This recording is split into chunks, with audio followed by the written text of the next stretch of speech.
ਵਾਹਿਗੁਰੂ ਜੀ ਕਾ ਖਾਲਸਾ ਵਾਹਿਗੁਰੂ ਜੀ ਕੀ ਫਤਿਹ। अस्सलाम वालेकुम आदाब अर्ज मैं ਤੁਹਾਡੀ ਹੋਸਟ ਨੀਲਮ ਕੌਰ ਤੇ ਮੈਂ ਟੀਵੀ 84 ਸਾਹਿਬ ਦਰਸ਼ਕਾਂ ਤੇ ਸਰੋਤਿਆਂ ਨੂੰ ਜੀ ਆਇਆਂ ਕਹਿੰਦੀ ਹਾਂ ਪ੍ਰੋਗਰਾਮ ਸੱਚਾ ਸੱਚ ਵਿੱਚ ਜਿਹੜੇ ਇਸ ਪ੍ਰੋਗਰਾਮ ਨਾਲ ਦੇਸ਼ਾਂ ਵਿਦੇਸ਼ਾਂ ਤੋਂ ਜੁੜ ਚੁੱਕੇ ਨੇ। ਖਾਲਸਾ ਫੇਅਰ ਸੈਂਟਰ ਦੇ ਸੰਚਾਲਕ ਡਾਕਟਰ ਅਮਰਜੀਤ ਸਿੰਘ ਜੀ ਸਟੂਡੀਓ 'ਚ ਮੇਰੇ ਨਾਲ ਸ਼ਾਮਲ ਨੇ। ਉਹਨਾਂ ਨਾਲ ਗੱਲਬਾਤ ਕਰਕੇ ਅੱਜ ਦਾ ਮਿਸ਼ਨ ਉਹਨਾਂ ਦਾ ਤਜ਼ੀਆ ਜਾਣਦੇ ਹਾਂ। ਜੀ ਡਾਕਟਰ ਸਾਹਿਬ ਵਾਹਿਗੁਰੂ ਜੀ ਕਾ ਖਾਲਸਾ ਵਾਹਿਗੁਰੂ ਜੀ ਕੀ ਫਤਿਹ। हाँ जी नीलम कौर जी ਤੁਹਾਨੂੰ ਵੀ ਤੇ ਦੁਨੀਆ ਭਰ ਚ ਬੈਠੇ ਸਾਡੇ ਬਹੁਤ ਹੀ ਪਿਆਰੇ ਸੋਹਣੇ ਸਿਆਣੇ ਸੁਨੱਖੇ ਟੀਵੀ 84 ਦੇ ਵਿਊਅਰਸ ਨੂੰ ਵੀ ਵਾਹਿਗੁਰੂ ਜੀ ਕਾ ਖਾਲਸਾ ਵਾਹਿਗੁਰੂ ਜੀ ਕੀ ਫਤਿਹ। ਸਾਡੇ ਬਹੁਤ ਹੀ ਪਿਆਰੇ ਮੁਸਲਮਾਨ ਭੈਣਾਂ ਭਰਾਵਾਂ ਨੂੰ ਅਸਲਾਮ ਅਲੈਕਮ। ਗੰਗਾ ਜਮਨੀ ਤਹਿਜ਼ੀਬ ਦੇ ਹਿੰਦੂ ਤਵੀਆਂ ਨੂੰ ਨਮੋ ਨਮੇ ਤੇ ਹੋਰ ਸਭ ਵੀਰਾਂ ਭੈਣਾਂ ਨੂੰ ਆਦਾਬ ਅਰਜ਼। ਜੀ ਡਾਕਟਰ ਸਾਹਿਬ ਜੀਆਂ ਨੂੰ ਪ੍ਰੋਗਰਾਮ ਸੱਚੋ ਸੱਚ ਵਿੱਚ ਬਹੁਤ ਮਿਹਰਬਾਨੀ। ਜੀ ਡਾਕਟਰ ਸਾਹਿਬ ਅੱਜ 9 ਅਪ੍ਰੈਲ 2026 27 ਚੇਤ ਨਾਨਕ ਸ਼ਾਹੀ ਸੰਮਤ 558 ਦਾ ਦਿਨ ਹੈ ਤੇ ਡਾਕਟਰ ਸਾਹਿਬ ਪ੍ਰੋਗਰਾਮ ਸ਼ੁਰੂ ਕਰਨ ਤੋਂ ਪਹਿਲਾਂ ਅਸੀਂ ਆਪਣੇ ਦਰਸ਼ਕਾਂ ਤੇ ਸਰੋਤਿਆਂ ਨੂੰ ਹਮੇਸ਼ਾ ਤਰ੍ਹਾਂ ਦੱਸੀ ਵਿਊਅਰਸ ਜੇ ਤੁਸੀਂ ਹੱਕ ਸੱਚ ਇਨਸਾਫ ਤੇ ਪੈਰਾ ਦਿੰਦਾ ਇੱਕੋ ਇੱਕ ਚੈਨਲ ਟੀਵੀ 84 ਨੂੰ ਦੇਖਣਾ ਚਾਹੁੰਦੇ ਹੋ ਤਾਂ ਤੁਸੀਂ ਦੇਖ ਸਕਦੇ ਸਪੈਕਟਰਮ ਕੇਬਲ ਆਰਸੀਐਨ ਕੇਬਲ ਵਰਫਨ ਕੈਨੇਡਾ roku ਜਾਦੂ ਬਾਕਸ ਸ਼ਾਵਾ ਫੇਸਬੁੱਕ ਟੀਵੀ 84 ਦੀ ਐਪ ਰਾਹੀਂ online streaming and IP box ਤੇ ਤੁਸੀਂ ਟੀਵੀ 84 ਨੂੰ ਦੇਖ ਸਕਦੇ ਹੋ। ਵਿਊਅਰਸ ਜੇ ਤੁਸੀਂ ਟੀਵੀ 84 ਨਾਲ ਜਾਂ ਪ੍ਰੋਗਰਾਮ ਸੱਚੋ ਸੱਚ ਨਾਲ ਫੇਸਬੁੱਕ ਰਾਹੀਂ ਜੁੜੇ ਤਾਂ ਵੱਧ ਲਾਈਕ ਕਰੋ ਤੇ ਸ਼ੇਅਰ ਕਰੋ ਅਤੇ ਨਾਲ ਹੀ YouTube ਤੇ ਸਬਸਕ੍ਰਾਈਬ ਵੀ ਕਰੋ। ਇਹ ਵੀ ਦੱਸ ਦਿਓ ਕਿ ਤੁਸੀਂ ਟੀਵੀ 84 ਦੀ ਐਪ ਨੂੰ ਐਂਡਰੋਇਡ ਐਂਡ ਐਪ ਸਟੋਰ ਤੇ ਡਾਊਨਲੋਡ ਕਰਕੇ ਜੋ ਟੀਵੀ 84 ਦੀ ਲਾਈਵ ਸਟ੍ਰੀਮ ਹੈ ਇਸ ਨੂੰ ਤੁਸੀਂ 24 ਆਵਰਸ ਦੇਖ ਸਕਦੇ ਹੋ। ਸੋ ਵੀਅਰਸ ਪ੍ਰੋਗਰਾਮ ਦੀ ਸ਼ੁਰੂਆਤ ਕਰਨ ਜਾ ਰਹੇ ਹਾਂ। ਅੱਜ ਦੀ ਸਪਾਂਸਰਸ਼ਿਪ ਲੈਣ ਵਾਲੇ ਹਾਂ ਕਿ ਅੱਜ ਦੇ ਪ੍ਰੋਗਰਾਮ ਸੱਚੋ ਸੱਚ ਨੂੰ ਸਪਾਂਸਰ ਕੀਤਾ ਗਿਆ ਹੈ ਟੋਰਾਂਟੋ ਤੋਂ ਗੋਲਡਨ ਗਰੋਸਰੀਜ਼ ਵੱਲੋਂ। ਸੋ ਇਹਨਾਂ ਨੇ ਟੀਵੀ 84 ਦੀ ਸ਼ਲਾਘਾ ਕੀਤੀ ਹੈ ਤੇ ਵੱਧ ਤੋਂ ਵੱਧ ਮਾਈਕ ਸਹਾਇਤਾ ਕਰਨ ਲਈ ਕਿਹਾ ਔਰ ਖਾਲਸਾ ਦੀ ਪ੍ਰਾਪਤੀ ਦੀ ਅਰਦਾਸ ਕੀਤੀ ਹੈ। ਸੋ ਅੱਜ ਦੀ ਸਪਾਂਸਰਸ਼ਿਪ ਲਈ ਅਸੀਂ ਇਹਨਾਂ ਦਾ ਤਹਿ ਦਿਲ ਤੋਂ ਧੰਨਵਾਦ ਕਰਦੇ ਹਾਂ ਔਰ ਤੁਹਾਨੂੰ ਵੀ ਅਪੀਲ ਤੇ ਬੇਨਤੀ ਕਰਦੇ ਹਾਂ ਕਿ ਤੁਸੀਂ ਪ੍ਰੋਗਰਾਮ ਸੱਚੋ ਸੱਚ ਨੂੰ ਵੱਧ ਤੋਂ ਵੱਧ ਸਪਾਂਸਰ ਕਰੋ। ਸਪਾਂਸਰਸ਼ਿਪ ਲਈ ਤੁਸੀਂ ਸਾਨੂੰ ਕਾਲ ਕਰ ਸਕਦੇ ਹੋ ਸਾਡੇ ਫੋਨ ਨੰਬਰ ਤੇ 5166191984 ਸੇਮ ਨੰਬਰ ਤੇ WhatsApp ਕਰ ਸਕਦੇ ਹੋ। ਤੁਸੀਂ ਸਾਨੂੰ ਈਮੇਲ ਵੀ ਕਰ ਸਕਦੇ info@tv84.tv ਤੇ। ਸੋ ਵੀਅਰਸ ਪਹਿਲੇ ਸਮੇਂ 'ਚ ਆਪਾਂ ਗੱਲਬਾਤ ਕਰਨ ਜਾ ਰਹੇ ਹਾਂ ਜੰਗਬੰਦੀ ਦੇ ਹਵਾਲੇ ਨਾਲ ਕਿ ਜਿਸ ਤਰ੍ਹਾਂ ਕਿ ਅਮਰੀਕਾ ਤੇ ਈਰਾਨ ਵਿਚਾਲੇ ਹੋਈ ਅਸਥਾਈ ਜੰਗਬੰਦੀ ਦੀ ਇਜ਼ਰਾਈਲ ਵੱਲੋਂ ਲਿਬਨਾਨ ਤੇ ਤਾਬੜਤੋੜ ਹਮਲੇ ਕਰਕੇ ਭਾਵੇਂ ਭਾਰੀ ਉਲੰਘਣਾ ਕੀਤੀ ਗਈ ਹੈ ਪਰ ਇਸ ਦੇ ਬਾਵਜੂਦ ਧਮਕੀਆਂ ਦੇ ਦੋ ਤਰਫੇ ਮਾਹੌਲ ਵਿੱਚ ਪਾਕਿਸਤਾਨ ਵੱਲੋਂ ਇਸਲਾਮਾਬਾਦ ਵਿੱਚ ਅਮਰੀਕਾ ਤੇ ਈਰਾਨ ਦੇ ਵਫਦਾਂ ਵਿਚਾਲੇ ਗੱਲਬਾਤ ਦਾ ਜਿਹੜਾ ਆਗਾਜ਼ ਹੋਣ ਜਾ ਰਿਹਾ। ਆਓ ਇਸ ਦੀ ਜਿਹੜੀ ਆਪਾਂ ਸਫਲਤਾ ਦੀ ਜਿਹੜੀ ਕਾਮਨਾ ਕਰੀਏ। ਸੋ ਇਸ ਬਾਰੇ ਆਪਾਂ ਗੱਲਬਾਤ ਕਰਨ ਜਾ ਰਹੇ ਹਾਂ। ਸੋ ਅਸੀਂ ਚਾਹਾਂਗੇ ਕਿ ਤੁਸੀਂ ਇਸੇ ਤਰ੍ਹਾਂ ਬਣੇ ਰਹਿਣਾ। ਦੇਖਣ ਸੁਣਨ ਲਈ ਤੁਹਾਡਾ ਸਭ ਦਾ ਬਹੁਤ ਸ਼ੁਕਰੀਆ। ਜੀ ਡਾਕਟਰ ਸਾਹਿਬ ਕੀ ਕਹਿਣਾ ਚਾਹੋਗੇ? ਸਭ ਤੋਂ ਪਹਿਲਾਂ ਤਾਂ ਅੱਜ ਦੇ ਪ੍ਰੋਗਰਾਮ ਨੂੰ ਸਪਾਂਸਰ ਕਰਨ ਲਈ ਅਸੀਂ ਟੋਰਾਂਟੋ ਨਿਵਾਸੀ ਵੀਰ ਹਰਜਿੰਦਰ ਸਿੰਘ ਉਹਨਾਂ ਦਾ ਸਮੁੱਚਾ ਪਰਿਵਾਰ ਜਿਹੜਾ ਕਿ ਬੜੀ ਪੋਪੂਲਰ ਚੇਨ ਗੋਲਡਨ ਗਰੋਸਰੀਜ਼ ਪਿਛਲੀਆਂ ਕਈ ਦਹਾਈਆਂ ਤੋਂ ਰਨ ਕਰਦੇ ਨੇ। ਅੱਛਾ। ਮੇਰੇ ਤੇ ਹਮੇਸ਼ਾ ਹੀ ਇਹ ਉਹਨਾਂ ਦਾ ਜਿੱਥੇ ਮੈਂ ਉਹਨਾਂ ਦੀ ਮੇਜ਼ਬਾਨੀ ਮਾਣਦਾ ਟੋਰਾਂਟੋ ਦੀ ਵਿਜ਼ਿਟ ਵੇਲੇ 90ਵਿਆਂ ਤੋਂ ਹੀ ਮੇਰਾ ਅੱਡਾ ਗੱਡਾ ਉੱਥੇ ਹੀ ਰਿਹਾ। ਉੱਥੇ ਉਹ ਬੜੇ ਜੈਨਰਸਲੀ ਟੀਵੀ 84 ਨੂੰ ਡੋਨੇਟ ਕਰਦੇ ਨੇ। ਇਹ ਠੀਕ ਹੈ ਕਿ ਇਸ ਵੇਲੇ ਬਿਜ਼ਨਸ ਕ੍ਰਾਈਸਿਸ ਹਰ ਪਾਸੇ ਹੈ। ਉਹ ਅੱਜ ਹੀ ਗੱਲਬਾਤ ਵੀ ਦੱਸ ਰਹੇ ਸੀ ਕਿ ਜਦੋਂ ਦੇ ਇੰਟਰਨੈਸ਼ਨਲ ਸਟੂਡੈਂਟਸ ਦੇ ਉੱਤੇ ਪਾਬੰਦੀ ਜਾਂ ਦੂਸਰਾ ਲੱਗਿਆ ਆਲਮੋਸਟ 40 ਤੋਂ 45% ਬਿਜ਼ਨਸ ਜਿਹੜੀ ਹੈ ਉਹ ਐਵੈਪੋਰੇਟ ਹੋ ਗਈ ਔਰ ਇਹ ਬਹੁਤ ਸਾਰੇ ਹੋਰਨਾਂ ਬਿਜ਼ਨਸਿਸ ਦਾ ਵੀ ਇਹੀ ਹਾਲ ਹੈ। ਉਹ ਕਹਿੰਦਾ ਕਿ ਵੀ ਇਹ ਬਹੁਤਿਆਂ ਨੂੰ ਰਿਅਲਾਈਜ਼ੇਸ਼ਨ ਹੀ ਨਹੀਂ ਸੀ ਕਿ ਕਿੰਨਾ ਵੱਡਾ ਜਿਹੜਾ ਬਿਜ਼ਨਸ ਨਾਲ ਜੁੜਿਆ ਹੋਇਆ ਪਾਰਟ ਹੈ ਉਹ ਇੰਟਰਨੈਸ਼ਨਲ ਸਟੂਡੈਂਟਸ ਨਾਲ ਜੁੜਿਆ ਹੋਇਆ। ਔਰ ਮੈਂ ਸਮਝਦਾ ਵੀ ਅਸੀਂ ਜੇ ਇਸ ਟੀਵੀ ਚੈਨਲ ਨੂੰ ਸੱਚ ਹੱਕ ਇਨਸਾਫ ਦੀ ਆਵਾਜ਼ ਨੂੰ ਜਿਉਂਦਾ ਰੱਖ ਪਾਏ ਹੈ ਇਹਨਾਂ ਸਾਰੇ ਹੀ ਆਲਮੋਸਟ 14 ਸਾਲਾਂ ਦੇ ਵਿੱਚ ਤੇ ਇਹ ਵੀਰ ਹਰਜਿੰਦਰ ਸਿੰਘ ਔਰ ਉਹਨਾਂ ਦੇ ਮਿਹਰਬਾਨ ਪਰਿਵਾਰ ਵਰਗੇ ਪਰਿਵਾਰਾਂ ਦੀ ਕੰਟਰੀਬਿਊਸ਼ਨ ਹੈ, ਉਹਨਾਂ ਦੀ ਕਮਿਟਮੈਂਟ ਹੈ ਔਰ ਉਹਨਾਂ ਦਾ ਪੰਥ ਪ੍ਰਤੀ ਪਿਆਰ ਹੈ ਔਰ ਅਸੀਂ ਸਮੁੱਚੇ ਪਰਿਵਾਰ ਦਾ ਸ਼ੁਕਰੀਆ ਅਦਾ ਕਰਦੇ ਹਾਂ ਔਰ ਉਹਨਾਂ ਦੀ ਚੜ੍ਹਦੀ ਕਲਾ ਦੀ ਕਾਮਨਾ ਕਰਦੇ ਹਾਂ। ਦੇਖੋ ਇਸ 'ਚ ਕੋਈ ਸ਼ੱਕ ਨਹੀਂ ਕਿ 28 ਫਰਵਰੀ ਤੋਂ ਬਾਅਦ ਬੇਸ਼ੱਕ ਜੇ ਕਹਿਣਾ ਹੋਏ ਤਾਂ ਐਸਾ ਤਾਂ ਕੋਈ ਦਿਨ ਹੁੰਦਾ ਹੀ ਨਹੀਂ ਜਦੋਂ ਕਿ ਕੋਈ ਖਬਰ ਨਾ ਹੋਏ ਕਿਉਂਕਿ ਕੁਛ ਨਾ ਕੁਛ ਕਿਤੇ ਨਾ ਕਿਤੇ ਵਾਪਰ ਰਿਹਾ ਹੁੰਦਾ ਹੈ। ਕਿਤੇ ਵਾਇਲੈਂਸ ਹੈ, ਕਿਤੇ ਚੰਗੀਆਂ ਖਬਰਾਂ ਜੇ ਹੋਣ ਵੀ ਤਾਂ ਉਹਨਾਂ ਵੱਲ ਸ਼ਾਇਦ ਸਾਡਾ ਧਿਆਨ ਨਹੀਂ ਜਾਂਦਾ। ਵੈਸੇ ਵੀ ਟ੍ਰੈਜਡੀਜ਼ ਔਰ ਐਕਸੀਡੈਂਟਸ ਔਰ ਦਿਲ ਵਧੀਆਂ ਇਹੀ ਜਿਹੜੀਆਂ ਨੇ ਡੋਮੀਨੇਟ ਕਰਦੀਆਂ ਨੇ। ਜੀ ਲੇਕਿਨ 28 ਫਰਵਰੀ ਨੂੰ ਜਦੋਂ ਕਿ ਇਜ਼ਰਾਈਲ ਔਰ ਅਮਰੀਕਾ ਨੇ ਈਰਾਨ ਦੇ ਉੱਤੇ ਜਿਹੜਾ ਤਾਬੜਤੋੜ ਹਮਲਾ ਕੀਤਾ ਔਰ ਉਹਨਾਂ ਦੇ ਪ੍ਰਮੁੱਖ ਜਿਹੜੇ ਪੇਸ਼ਵਾ ਸੀ, ਧਾਰਮਿਕ ਵੀ ਔਰ ਸਿਆਸੀ ਵੀ, ਮਿਸਟਰ ਖਮੀਨਾਈ, ਆਇਤੁੱਲਾ ਅਲੀ ਖਮੀਨਾਈ ਉਹਨਾਂ ਦਾ ਪੂਰਾ ਨਾਂ ਹੈ, ਉਹਨਾਂ ਸਮੇਤ 40 ਤੋਂ ਜ਼ਿਆਦਾ ਜਿਹੜੇ ਉਹਨਾਂ ਦੇ ਟੌਪ ਲੋਕ ਸੀ, ਉਹਨਾਂ ਦੀ ਐਡਵਾਈਜ਼ਰੀ ਕਮੇਟੀ ਦੇ, ਉਹਨਾਂ ਦੀ ਇੰਟੈਲੀਜੈਂਸ ਦੇ ਔਰ ਈਵਨ ਜਿਹੜੇ ਉਹਨਾਂ ਦਾ ਰੈਵੋਲੂਸ਼ਨਰੀ ਗਾਰਡ ਦੇ, ਉਹਨਾਂ ਨੂੰ ਮਾਰ ਮੁਕਾਇਆ। ਔਰ ਇਹ ਲਗਾਤਾਰਤਾ ਨਾਲ ਇਹ ਬਰੂਟੈਲਿਟੀ ਫਿਰ ਈਰਾਨ ਨੇ ਜਵਾਬੀ ਨਾ ਸਿਰਫ ਇਜ਼ਰਾਈਲ ਨੂੰ ਨਿਸ਼ਾਨੇ ਤੇ ਲਿਆ, ਸਗੋਂ ਅਮਰੀਕੀ ਬੇਸ ਜਿਹੜੇ 6-7 ਮੁਲਕਾਂ 'ਚ ਸੀ ਉਹਨਾਂ ਤੇ ਅਟੈਕ ਕੀਤਾ, ਜਿਹਦੇ 'ਚ 13 ਦੇ ਕਰੀਬ ਅਮਰੀਕੀ ਫੌਜੀਆਂ ਦੀਆਂ ਕੈਜੂਅਲਟੀਜ਼ ਔਰ ਹੰਡਰਡਸ ਆਫ ਸੋਲਜਰਸ ਵੂਨਡਡ। ਹਾਲਾਂਕਿ ਇਨਸਾਈਡ ਕਿਸੇ ਜਰਨਲਿਸਟ ਵੱਲੋਂ ਕਿਹਾ ਜਾ ਰਿਹਾ ਸੀ ਕਿ ਕੈਜੂਅਲਟੀਜ਼ ਕਾਫੀ ਜ਼ਿਆਦਾ ਨੇ, ਕਿਉਂਕਿ ਇਹ ਅਨਐਕਸਪੈਕਟਡ ਸੀ ਔਰ ਇਹ ਸਰਪ੍ਰਾਈਜ਼ ਈਵਨ ਪ੍ਰੈਜ਼ੀਡੈਂਟ ਟਰੰਪ ਨੇ ਵੀ ਕਿਹਾ ਸੀ ਕਿ ਵੀ ਬੇਸਿਸ ਤੇ ਅਟੈਕ ਹੋਏਗਾ। ਔਰ ਫਿਰ ਜੋ ਅਮਰੀਕਾ ਔਰ ਇਜ਼ਰਾਈਲ ਨੇ 70,000 ਨਿਸ਼ਾਨੇ ਫੁੰਡੇ ਕਿ 80,000 ਫੁੰਡੇ, ਪਰ ਇਹਦੇ 'ਚ ਕੋਈ ਸ਼ੱਕ ਨਹੀਂ ਹੈ ਕਿ ਲਗਭਗ ਉਹਨਾਂ ਦਾ ਅੱਧਾ ਈਰਾਨ ਦਾ ਜਿਹੜਾ ਇਨਫਰਾਸਟ੍ਰਕਚਰ ਹੈ ਉਹ ਫੌਜੀ ਔਰ ਈਵਨ ਸਿਵਿਲੀਅਨ ਬ੍ਰਿਜਸ ਔਰ ਦੂਸਰੇ ਉਹਨਾਂ ਨੂੰ ਜਿਹੜਾ ਹੈ ਉਹ ਨਿਸ਼ਾਨਾ ਬਣਾਇਆ ਗਿਆ। ਲਗਾਤਾਰ ਡੇ ਐਂਡ ਨਾਈਟ ਬੰਬਾਰਡਮੈਂਟ ਹੁੰਦੀ ਚਲੀ ਗਈ।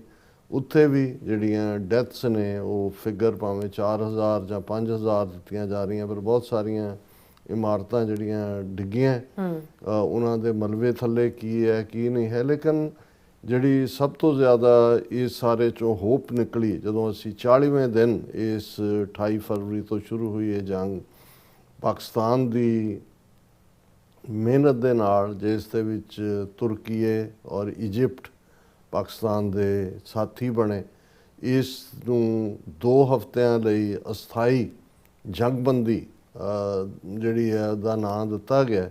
ਔਰ ਇਹ ਕਿਹਾ ਗਿਆ ਕਿਉਂਕਿ ਜਦੋਂ ਈਵਨ ਇਹ ਸੀਜ਼ਫਾਇਰ ਦੀ ਮੰਗ ਕੀਤੀ ਵੀ ਜਾ ਰਹੀ ਸੀ, ਈਰਾਨ ਦਾ ਇਹ ਕਹਿਣਾ ਸੀ ਕਿ ਵੀ ਅੱਗੇ ਅਸੀਂ 2 ਵਾਰ ਧੋਖਾ ਖਾਧਾ, ਮਸਕਟ ਦੇ ਵਿੱਚ ਵੀ ਗੱਲਬਾਤ ਦੇ ਵੇੜੇ ਔਰ ਜਨੀਵਾ ਵੇੜੇ ਵੀ, ਐਂਡ ਜਦੋਂ ਨਿਊਕਲੀਅਰ ਐਨਰਿਚਮੈਂਟ ਔਰ ਦੂਸਰੇ ਮੁੱਦਿਆਂ ਨੂੰ ਲੈ ਕੇ ਗੱਲਬਾਤ ਚੱਲ ਰਹੀ ਸੀ, ਪਰ ਐਨ ਉਸ ਮੌਕੇ ਦੇ ਉੱਤੇ ਨਾ ਸਿਰਫ ਗੱਲਬਾਤ ਤੋੜੀ ਗਈ, ਈਰਾਨ ਦੇ ਉੱਤੇ ਹਮਲਾ ਕੀਤਾ ਗਿਆ। ਔਰ ਪਿਛਲੇ ਵਰ੍ਹੇ ਦੇ ਵਿੱਚ ਜੂਨ ਦੇ ਮਹੀਨੇ, ਲਗਭਗ 8-9 ਮਹੀਨੇ ਪਹਿਲਾਂ, ਜਿਹੜਾ 12 ਰੋਜ਼ਾ ਜੰਗ ਉਹ ਵੀ ਇਜ਼ਰਾਈਲ ਨੇ ਸ਼ੁਰੂ ਕੀਤੀ, ਅਮਰੀਕਾ ਨੂੰ ਘੜੀਸਿਆ ਸੀ। ਉਸ ਤੋਂ ਹੀ ਜਿਹੜਾ ਜਦੋਂ ਅਸੀਂ ਇਹ ਕਹਿੰਦੇ ਹਾਂ ਕਿ ਵੀ ਜਿਹੜਾ ਦੁੱਧ ਦਾ ਸੜਿਆ ਉਹ ਲੱਸੀ ਨੂੰ ਵੀ ਫੂਕਾ ਮਾਰਦਾ। ਸੋ ਈਰਾਨ ਇਸ ਗੱਲ ਦੇ ਉੱਤੇ ਇਨਸਿਸਟ ਕਰ ਰਿਹਾ ਸੀ ਕਿ ਹੁਣ ਕੋਈ ਟੈਂਪਰੇਰੀ ਜੰਗਬੰਦੀ ਨਹੀਂ ਕਰਨੀ, ਜੋ ਵੀ ਹੋਏਗਾ ਪੱਕਾ ਫੈਸਲਾ ਹੀ ਹੋਏਗਾ। ਲੇਕਿਨ ਜਦੋਂ ਤੁਸੀਂ ਗੱਲਬਾਤ ਦੀ ਮੇਜ਼ ਵੱਲ ਵੱਧਦੇ ਹੋ ਜਾਂ ਉਸ ਨੂੰ ਐਨਕਰੇਜ ਕਰਦੇ ਹੋ, ਜਿਹਦੇ 'ਚ ਮੈਂ ਸਮਝਦਾ ਵੀ ਪਾਕਿਸਤਾਨ ਨੇ ਰਿਮਾਰਕੇਬਲ ਰੋਲ ਅਦਾ ਕੀਤਾ, ਔਰ ਇਸ ਦੇ ਬਾਵਜੂਦ ਕਿ ਪਾਕਿਸਤਾਨ ਦੀ ਖੁਦ ਬੜੀ ਟਾਈਟ ਰੋਪ ਵਾਕ ਸੀ, ਈਰਾਨ ਦੇ ਨਾਲ ਸੰਬੰਧ, ਸਾਊਦੀ ਅਰੇਬੀਆ, UAE ਤਾਂ ਬਿਲਕੁਲ ਹੀ ਜਿਹੜਾ ਹੁਣ ਨਾਰਾਜ਼ ਹੋ ਕੇ ਮੂੰਹ ਦੂਜੇ ਪਾਸੇ ਕਰਕੇ ਭਾਰਤ ਦੀ ਗੋਦ 'ਚ ਆ ਕੇ ਬੈਠ ਗਿਆ, ਕਿਉਂਕਿ UAE ਪੂਰੀ ਤਰ੍ਹਾਂ ਦੇ ਨਾਲ ਅਮਰੀਕਾ ਦਾ ਭਾਈਵਾਲ ਸੀ ਇਸ ਸਾਰੇ ਦੇ ਵਿੱਚ। ਸਾਊਦੀ ਅਰੇਬੀਆ ਵੀ ਸੀ, ਪਰ ਮੇਰਾ ਖਿਆਲ ਹੈ ਕਿ ਵੀ ਪਾਕਿਸਤਾਨ ਦੀ ਵਿਚੋਲਗੀ ਨੇ ਥੋੜ੍ਹਾ ਬਹੁਤ ਸਾਊਦੀ ਅਰੇਬੀਆ ਨੂੰ ਜ਼ਰੂਰ ਥੋੜ੍ਹਾ ਬਹੁਤ ਕਿਤੇ ਨਾ ਕਿਤੇ ਪ੍ਰੋਟੈਕਸ਼ਨ ਵੀ ਦਿੱਤੀ।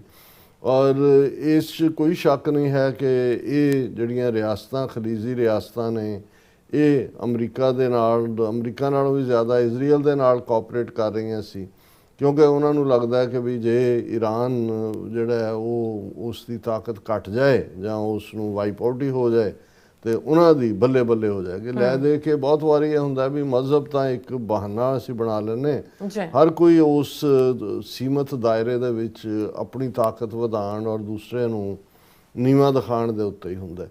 ਔਰ ਇਸ ਸਭ ਦੇ ਬਾਵਜੂਦ ਕਿ ਪਾਕਿਸਤਾਨ ਨੇ ਉਹਨਾਂ ਗਲਫ ਜਿਹੜੀਆਂ ਖਲੀਜੀ ਰਿਆਸਤਾਂ ਨੇ ਉਹਨਾਂ ਨੂੰ ਵੀ ਗੁੱਡ ਹਿਊਮਰ 'ਚ ਰੱਖਿਆ। ਚਾਈਨਾ, ਕਿਉਂਕਿ ਹੁਣ ਚਾਈਨਾ ਨੂੰ ਵੀ ਪਤਾ ਹੈ ਕਿ ਜੇ ਵੈਨਜ਼ੂਏਲਾ ਦੇ ਵਿੱਚ ਜਿੱਥੋਂ ਚਾਈਨਾ ਦਾ ਵੱਡਾ ਇੱਕ ਆਇਲ ਦਾ ਜਿਹੜੀ ਉਹਨਾਂ ਦੀ ਲੋੜ ਹੈ ਪੂਰੀ ਹੁੰਦੀ ਸੀ, ਉਹ ਅਮਰੀਕਾ ਨੇ ਸਾਂਭ ਲਈ ਹੈ। ਉਹ ਹੁਣ ਅਮਰੀਕਨ ਆਇਲ ਖਰੀਦ ਰਿਹਾ, ਭਾਵੇਂ ਹੈ ਉਹ ਵੈਨਜ਼ੂਏਲਾ ਦਾ।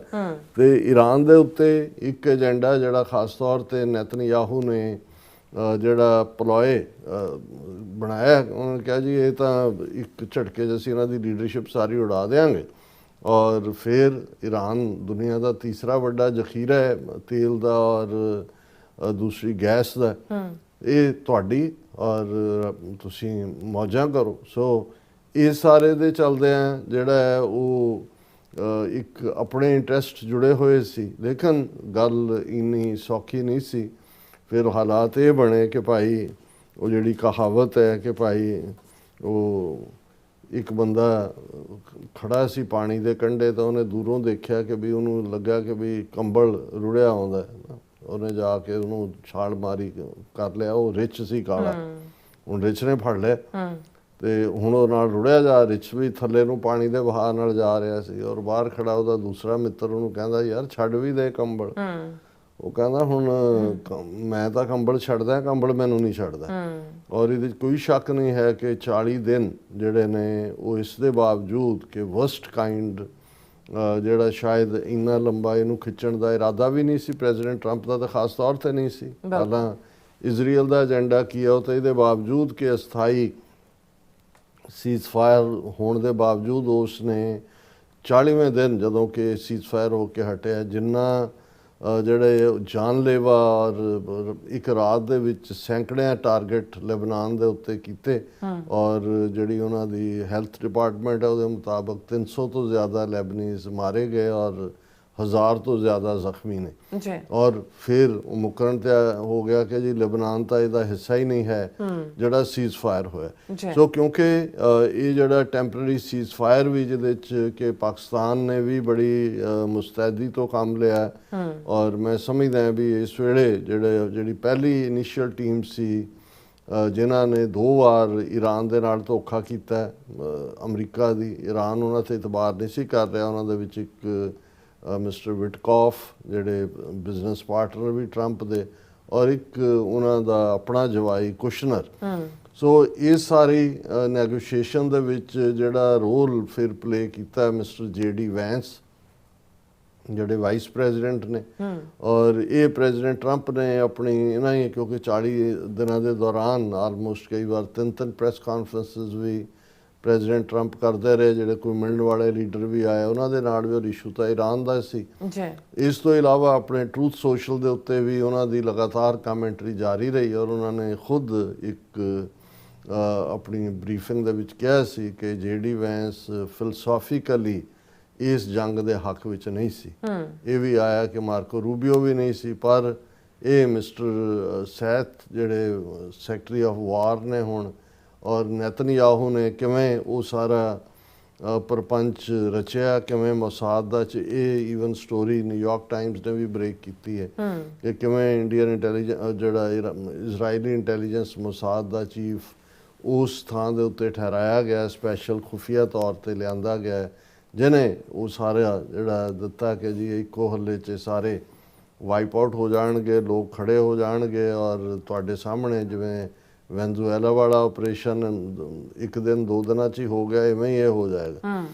ਔਰ ਇਹ ਹੁਣ almost talk of the town ਹੈ ਕਿਉਂਕਿ ਇਸ ਗੱਲ ਨੂੰ ਵਾਈਟ ਹਾਊਸ ਨੇ ਜਾਂ ਕਿਸੇ ਨੇ ਡਿਨਾਈ ਨਹੀਂ ਕੀਤਾ ਹੈ ਜੇ ਇਸ ਸਟੋਰੀ ਨੂੰ। ਔਰ ਇਹਦੇ 'ਚ ਕੋਈ ਸ਼ੱਕ ਨਹੀਂ ਹੈ ਕਿ ਜਰਨਲਿਸਟ ਜਿਹੜੇ ਨੇ ਉਹਨਾਂ ਦੇ ਕੋਲ ਇਨਸਾਈਡ ਸੋਰਸ ਹੁੰਦੇ ਨੇ, ਉਹਨੂੰ ਉਹ ਫਿਰ ਕਹਿੰਦੇ ਨੇ ਜੀ ਸੂਤਰਾਂ ਦੇ ਹਵਾਲੇ ਨਾਲ, ਉਹ ਕਦੇ ਵੀ ਆਪਣਾ ਜਿਹੜਾ ਰੀਅਲ ਸੋਰਸ ਉਹਨੂੰ ਕਦੇ ਸਾਹਮਣੇ ਨਹੀਂ ਲਿਆਂਦੇ। ਹੁਣ ਇਸ ਸਾਰੇ ਦੇ ਚੱਲਦੇ ਆ ਇੰਨੇ ਚੈਲੰਜਸ ਦੇ ਹੁੰਦੇ ਆ ਕਿ ਈਰਾਨ ਘੱਟੋ ਘੱਟ ਕਿਉਂਕਿ JD ਵੈਂਸ ਕੋਈ ਡਾਇਰੈਕਟਲੀ ਪਹਿਲਾਂ ਇਨਵੋਲਵ ਨਹੀਂ ਸੀ, ਸੋ ਈਰਾਨ ਦੇ ਜਿਵੇਂ ਅਸੀਂ ਨਹੀਂ, ਜਦੋਂ ਉਹਨਾਂ ਦੀ 5000 ਸਾਲ ਦੀ ਸਿਵਲਾਈਜੇਸ਼ਨ, ਉਹਨਾਂ ਦੀ ਫਿਲਸਫੀਕਲ ਜਿਹੜੀ ਮੈਚਿਓਰਿਟੀ ਔਰ ਉਹ ਸਾਰੇ ਦਾ ਦੇਖਦੇ ਹਾਂ, ਜੰਗੀ ਉਹਨਾਂ ਨੇ ਆਪਣਾ ਕਰਤੱਵ ਤਾਂ 40 ਦਿਨਾਂ ਦੇ ਵਿੱਚ ਦਿਖਾਏ। ਇਹਦੇ 'ਚ ਕੋਈ ਸ਼ੱਕ ਨਹੀਂ ਹੈ ਕਿ ਸਭ ਨੇ ਜਿਹੜੇ ਵੀ ਮਿਲਟਰੀ ਐਕਸਪਰਟ ਦੁਨੀਆ ਦੇ ਉਹਨਾਂ ਨੇ ਕਿਹਾ ਕਿ ਭਾਈ ਉਹਨਾਂ ਨੇ ਆਪਣੇ ਇੰਡੀਜਨਸ ਇਹਦੇ ਬਾਵਜੂਦ ਕਿ ਉਹਨਾਂ ਦੀ 에ਅਰ ਫੋਰਸ ਜਾਂ ਉਹਨਾਂ ਦੀ ਨੇਵੀ ਕੋਈ ਅਮਰੀਕਾ ਦਾ ਤਾਂ ਮੈਚ ਹੀ ਨਹੀਂ ਸੀ। ਲੇਕਿਨ ਉਹਨਾਂ ਨੇ ਡਰੋਨਸ ਔਰ ਮਿਸਾਈਲਸ ਜਿਹੜੇ ਤਰੀਕੇ ਦੇ ਨਾਲ ਜਿਵੇਂ ਇਹ ਸਾਰੇ ਚੈਲੰਜ ਨੂੰ ਜਿਹੜਾ ਫੇਸ ਕੀਤਾ ਔਰ ਸਟ੍ਰੈਟਜੀਕਲੀ ਜਿਹੜਾ ਉਹਨਾਂ ਦਾ ਵੱਡਾ ਮੂਵ ਜਿਹੜਾ ਇਨਫੈਕਟ ਅਸਲ 'ਚ ਫਿਰ ਜਿਸ ਨੇ ਸਾਰੀ ਦੁਨੀਆ ਦੀ ਇਕੋਨਮੀ ਨੂੰ ਪ੍ਰਭਾਵਿਤ ਕੀਤਾ ਉਹ ਸਟ੍ਰੇਟ ਆਫ ਹਾਰਮਿਊਜ਼ ਦੇ ਉੱਤੇ ਕਬਜ਼ਾ ਕਰਨਾ, ਜਿੱਥੋਂ ਦੁਨੀਆ ਦਾ 20% ਆਇਲ ਜਾਂਦਾ ਹੈ ਔਰ ਫਰਟੀਲਾਈਜ਼ਰਸ ਔਰ ਗੈਸ ਔਰ ਉਹ ਸਾਰਾ ਪਾਰਟ ਔਰ ਉਹਦੇ ਤੇ ਜਿਹੜਾ ਉਗਰਾਈ ਕਰਨੇ ਵੀ ਸ਼ੁਰੂ ਕਰ ਦਿੱਤੀ। ਸੋ ਇਹ ਇੰਨਾ ਵੱਡਾ ਕ੍ਰਾਈਸਿਸ ਬਣਦਾ ਚਲਾ ਗਿਆ ਕਿ ਉਸ ਦੇ ਨਤੀਜੇ ਵਜੋਂ ਪ੍ਰੈਜ਼ੀਡੈਂਟ ਟਰੰਪ ਦੀ ਜਿਹੜੀ ਪਪੂਲੈਰਿਟੀ ਹੈ, ਹਾਲਾਂਕਿ ਜਿੰਨੇ ਵੀ ਮੈਂ ਪਿਛਲੀਆਂ ਜੰਗਾਂ ਵਿਤਨਾਮ, ਕੋਰੀਅਨ, ਦੂਜੇ ਚੀਜ਼ ਅਫਗਾਨਿਸਤਾਨ ਇਹ ਦੇਖ ਰਿਹਾ ਸੀ, ਭਾਵੇਂ ਲੇਟਰ ਔਨ ਅਮਰੀਕਾ ਲੂਜ਼ਰ ਹੀ ਹੋਇਆ ਬਹੁਤੀਆਂ ਦੇ ਵਿੱਚ, ਲੇਕਿਨ ਜਦੋਂ ਜੰਗ ਦਾ ਆਗਾਜ਼ ਹੁੰਦਾ ਸੀ ਔਰ ਪ੍ਰੈਜ਼ੀਡੈਂਟ ਦੀ ਅਪਰੂਵਲ ਰੇਟਿੰਗ ਬਹੁਤ ਜ਼ਿਆਦਾ ਹੁੰਦੀ ਸੀ, ਕਿਉਂਕਿ ਲੋਕ ਅਮਰੀਕਾ 'ਚ ਬੇਸਿਕਲੀ ਪੈਟਰੀਓਟ ਤਾਂ ਨੇ ਔਰ ਜਦੋਂ ਫੌਜ ਇਨਵੋਲਵ ਹੁੰਦੀ ਹੈ ਔਰ ਫੌਜ ਦੇ ਵਿੱਚ ਵਾਸੀਆਂ ਦੇ ਹੀ ਬੱਚੇ ਬੱਚੀਆਂ ਹੁੰਦੇ ਨੇ, ਉਹ ਫਿਰ ਜਿਹੜੇ ਵਿਰੋਧੀ ਧਿਰ ਵੀ ਹੁੰਦੀ ਹੈ ਉਹਨੂੰ ਭਾਵੇਂ ਕੁਛ ਗਲਤ ਵੀ ਲੱਗ ਰਿਹਾ ਹੋਏ ਉਹ ਹਮਾਇਤ ਦੇ ਉੱਤੇ ਆ ਜਾਂਦੇ ਨੇ। ਔਰ ਇਸ ਵਾਰ ਕਿਉਂਕਿ ਯੂਜੂਅਲੀ ਜਿਹੜਾ ਇੱਕ ਪ੍ਰੈਸੀਡੈਂਟ ਵੀ ਹੈ ਔਰ ਸ਼ਾਇਦ ਇਹ ਲੀਗਲੀ ਬਾਈਂਡਿੰਗ ਵੀ ਹੈ ਕਿ ਕੋਈ ਵੀ ਜਿਹੜੀ ਜੰਗ ਵਿੱਢੀ ਜਾਂਦੀ ਹੈ ਉਸ ਦੀ ਅਪਰੂਵਲ US ਕਾਂਗਰਸ ਵੱਲੋਂ ਕੀਤੀ ਜਾਂਦੀ ਹੈ। ਕਾਂਗਰਸ ਦੇ ਵਿੱਚ ਸੈਨੇਟ ਔਰ ਹਾਊਸ ਆਫ ਰਿਪਰੈਜ਼ੈਂਟੇਟਿਵਸ ਦੋਨੋਂ ਆ ਜਾਂਦੇ ਨੇ ਔਰ ਪ੍ਰੈਜ਼ੀਡੈਂਟ ਟਰੰਪ ਬਿਨਾਂ ਉਸ ਤੋਂ, ਕਿਉਂਕਿ ਵੈਨਜ਼ੂਏਲਾ ਵਾਂਗ ਕਰਨ ਵਾਲਾ ਕੰਮ ਸੀ, ਹੁਣ ਇਹ ਸਾਰੀ ਜੰਗ ਦੇ ਦੌਰਾਨ ਜਿਹੜੇ ਹੁਣ ਐਸਟੀਮੇਟ ਵੀ ਆ ਰਹੇ ਨੇ ਕਿ ਲਗਭਗ $2 ਬਿਲੀਅਨ ਹਰ ਰੋਜ਼ ਖਰਚ ਹੋ ਰਿਹਾ ਸੀ। ਹੁਣ ਵੀ ਫੌਜ ਤਾਂ ਉੱਥੇ ਉਹ ਤਾਂ ਖਰਚ ਹੋ ਰਿਹਾ ਔਰ ਇਹੀ ਕਾਰਨ ਸੀ ਕਿ ਪ੍ਰੈਜ਼ੀਡੈਂਟ ਟਰੰਪ ਨੇ ਕਾਂਗਰਸ ਨੂੰ ਕਿਹਾ ਕਿ ਵੀ ਬਜਟ ਜਿਹੜਾ ਫੌਜ ਦਾ 10% ਵਿਦਆਊਟ $1.5 ਟ੍ਰਿਲੀਅਨ ਉਹਨਾਂ ਨੇ ਮੰਗਿਆ, ਕਿਉਂਕਿ ਬੜੀ ਐਕਸਪੈਂਸਿਵ ਵਾਰ ਜੇ ਤੁਹਾਡੇ ਹਵਾਈ ਜਹਾਜ਼ ਜਾਂ ਈਵਨ ਸ਼ਿਪ ਵੀ ਜਿਹੜੇ ਹਾਰਮ ਹੋਏ। ਸੋ ਇਸ ਸਾਰੇ ਦੇ ਚੱਲਦਿਆਂ ਇਹ ਇੱਕ, ਕਿਉਂਕਿ ਰਸ਼ੀਆ ਔਰ ਚਾਈਨਾ ਆਪਣੇ ਤੌਰ ਦੇ ਉੱਤੇ ਰਾਦਰ ਜੇ ਖੁਫੀਆ ਮਦਦ ਨਹੀਂ ਵੀ ਕਰ ਰਹੇ ਸੀ ਈਰਾਨ ਦੀ, ਜਿਹੜੀ ਕਿ ਓਬਵੀਅਸਲੀ ਕਰ ਰਹੇ ਹੋਣਗੇ, ਪਰ ਜਿਵੇਂ ਅਸੀਂ ਡਿਸਕਸ ਕਰਾਂਗੇ ਕਿ ਚੀਨ ਨੇ ਬਿਲਕੁਲ ਫਲੈਟਲੀ ਡਿਨਾਈ ਕੀਤਾ, ਉੱਥੇ ਉਹ ਇੰਜੋਏ ਜ਼ਰੂਰ ਕਰ ਰਹੇ ਸੀ। ਰਸ਼ੀਆ ਨੂੰ ਆਪਣਾ ਹੈ ਕਿ ਭਾਈ ਮੈਨੂੰ 4 ਸਾਲ ਤੋਂ ਯੂਕਰੇਨ ਦੀ ਵਾਰ ਦੇ ਵਿੱਚ ਘੇਰਿਆ ਹੋਇਆ ਔਰ ਇਧਰ ਚੀਨ ਜਿਹਨੂੰ ਸੀ ਕਿ ਵੀ ਇੱਕ ਸੋਰਸ ਵੈਨਜ਼ੂਏਲਾ ਪਹਿਲਾਂ ਹੀ ਗਿਆ, ਹੁਣ ਇਰਾਨੀਅਨ ਆਇਲ ਵੱਲ ਵੀ ਆਣਗੇ ਔਰ ਇਰਾਨ ਦੀ ਵੱਡੀ ਸਪਲਾਈ ਜਿਹੜੀ ਹੈ ਆਇਲ ਦੀ ਉੱਥੇ ਚਾਈਨਾ, ਇੰਡੀਆ ਜਿਹੜਾ ਔਰ ਜਾਪਾਨ, ਸਾਊਥ ਕੋਰੀਆ, ਇਹਨਾਂ ਮੁਲਕਾਂ ਨੂੰ ਹੀ ਹੈ। ਔਰ ਇਸ ਸਾਰੇ ਦੇ ਚੱਲਦੇ ਆ ਇਹ ਇੱਕ ਬਹੁਤ ਵੱਡੀ ਗੱਲ ਜਿਹੜੀ ਅਸਥਾਈ ਬੇਸ਼ੱਕ ਟੈਂਪਰੇਰੀ ਜੰਗਬੰਦੀ ਹੋਈ, ਲੇਕਿਨ ਇਸ ਦਾ ਹਿੱਸਾ ਇਹ ਸੀ ਜਿਹੜਾ ਕਿ ਈਰਾਨ ਦੀਆਂ ਸ਼ਰਤਾਂ ਨੂੰ ਕੰਪਲਾਈ ਕਰਨਾ ਵੀ ਸੀ। ਇੱਕ ਤਾਂ ਇਹ ਮੰਨਿਆ ਗਿਆ ਕਿ ਜਿਹੜਾ ਈਰਾਨ ਵੱਲੋਂ ਦਿੱਤਾ ਗਿਆ 10 ਨੁਕਾਤੀ ਏਜੰਡਾ ਗੱਲਬਾਤ ਦਾ ਆਧਾਰ ਉਹ ਹੋਏਗਾ। ਫਿਰ ਇਹ ਵੀ ਕਿ ਇਹ ਗੱਲਬਾਤ ਇਹ ਨਹੀਂ ਹੈ ਕਿ ਵੀ ਅਨਿਸ਼ਚਿਤ ਤੌਰ ਤੇ ਵੀ ਹੁਣ ਅਸੀਂ ਜੰਗਬੰਦੀ ਕਰਤੀ ਫਿਰ ਜੰਗਬੰਦੀ ਅੱਗੇ ਵੱਧਦੀ ਜਾਏਗੀ, ਔਰ ਲੇਕਿਨ ਇਹ ਸੀ ਕਿ ਵਿਦਿਨ 2 ਵੀਕਸ 2 ਹਫ਼ਤਿਆਂ ਦੀ ਜੰਗਬੰਦੀ ਹੋਈ ਕਿ 2 ਹਫ਼ਤੇ ਦੇ ਵਿੱਚ ਜਿਹੜਾ ਹੈ ਉਹ ਇਸ ਦੇ ਲਈ ਪਰਮਾਨੈਂਟ ਜਿਹੜਾ ਅਮਨ ਸਮਝੌਤਾ ਹੋਏਗਾ। ਔਰ ਉਹ ਗੱਲਬਾਤ ਜ਼ਾਹਰ ਹੈ ਕਿਉਂਕਿ ਪਾਕਿਸਤਾਨ ਨੇ ਹੀ ਇਸ ਜਿਹੜਾ ਆਈਸ ਨੂੰ ਬ੍ਰੇਕ ਕੀਤਾ ਔਰ ਪਾਕਿਸਤਾਨ ਨੇ ਹੀ ਕਰਾਉਣੀ ਸੀ। ਹੁਣ ਜਦੋਂ ਅਸੀਂ ਗੱਲਬਾਤ ਕਰ ਰਹੇ ਹਾਂ ਆਲਰੇਡੀ ਸਾਊਥ ਏਸ਼ੀਆ ਜਾਂ ਇਸਲਾਮਾਬਾਦ ਜਿਹੜੀ ਪਾਕਿਸਤਾਨ ਦੀ ਰਾਜਧਾਨੀ ਹੈ, ਜਿਹਦੇ ਮੋਸਟ ਸਿਕਿਉਰ ਏਰੀਆ ਦੇ ਵਿੱਚ ਰੈੱਡ ਜ਼ੋਨ ਦੇ ਵਿੱਚ ਇਹ ਗੁਫ਼ਤਗੂ ਹੋਣੀ ਹੈ। ਸਿਕਿਉਰਿਟੀ ਜਿਹੜੀ ਹੈ ਉਹ ਹਰ ਉਸ ਲੈਵਲ ਦੇ ਉੱਤੇ ਜਿਹੜਾ ਮੇਰੇ ਖਿਆਲ ਹੈ ਅਸਮਾਨਾਂ ਦੇ ਉੱਤੇ ਵੀ ਜਿਹੜੇ ਜਹਾਜ਼ ਉਹ ਫਲਾਈ ਕਰ ਰਹੇ ਹੋਣਗੇ ਸਿਕਿਉਰਿਟੀ ਦੇਣ ਦੇ ਲਈ। ਔਰ ਜਿਹੜੀਆਂ ਖਬਰਾਂ ਨੇ ਉਹਨਾਂ ਦੇ ਮੁਤਾਬਕ ਜਿਹੜੀ ਅਮਰੀਕਨ ਡੈਲੀਗੇਸ਼ਨ ਹੈ, ਟੀਮ ਹੈ, ਉਹਨੂੰ JD ਵੈਂਸ ਜਿਹੜੇ ਨੇ ਉਹ ਲੀਡ ਕਰਨਗੇ ਔਰ ਉਹਨਾਂ ਦੇ ਨਾਲ ਜਿਹੜੇ ਨੇ ਮਿਸਟਰ ਵਿਟਕੌਫ ਔਰ ਜਿਹੜੇ ਮਿਸਟਰ ਕੁਸ਼ਨਰ ਇਹ ਵੀ ਹੋਣਗੇ। ਇਹ ਹਾਈ ਪ੍ਰੋਫਾਈਲ ਟੀਮ ਹੈ ਔਰ ਇਹ ਜਿਹੜੀ ਇੰਗੇਜਮੈਂਟ ਹੈ ਇਸ ਦੀ ਜਿਹੜੀ ਵੈਂਸ ਔਰ ਜਿਵੇਂ ਮੈਂ ਦੱਸਿਆ ਵੀ ਇਹ 3 ਬਾਕੀ ਵੀ ਉਹਨਾਂ ਦੇ ਜਿਹੜੇ ਆਰਮੀ ਐਕਸਪਰਟ ਹੋਣਗੇ, ਫੋਰਨ ਪਾਲਿਸੀ, ਜਦੋਂ ਅਸੀਂ ਡੈਲੀਗੇਸ਼ਨ ਜਾਂ ਵਫਦ ਕਹਿੰਦੇ ਹਾਂ ਤੇ ਉਹ ਆਲ ਐਮਪਾਵਰਿੰਗ ਜਿਹੜਾ ਹੋਏਗਾ ਔਰ ਇਹ ਜਿਹੜਾ ਇਹ ਮੇਨਲੀ ਜਿਹੜੇ ਨੇ ਇਹ ਕੀ ਆਰਕੀਟੈਕਟ ਹੋਣਗੇ ਜਿਹੜੇ ਇਹਨਾਂ ਤਿੰਨਾਂ ਦਾ ਨਾਂ ਜਿਨ੍ਹਾਂ ਨੂੰ JD ਵੈਂਸ ਜਿਹੜੇ ਨੇ ਉਹ ਲੀਡ ਕਰਨਗੇ।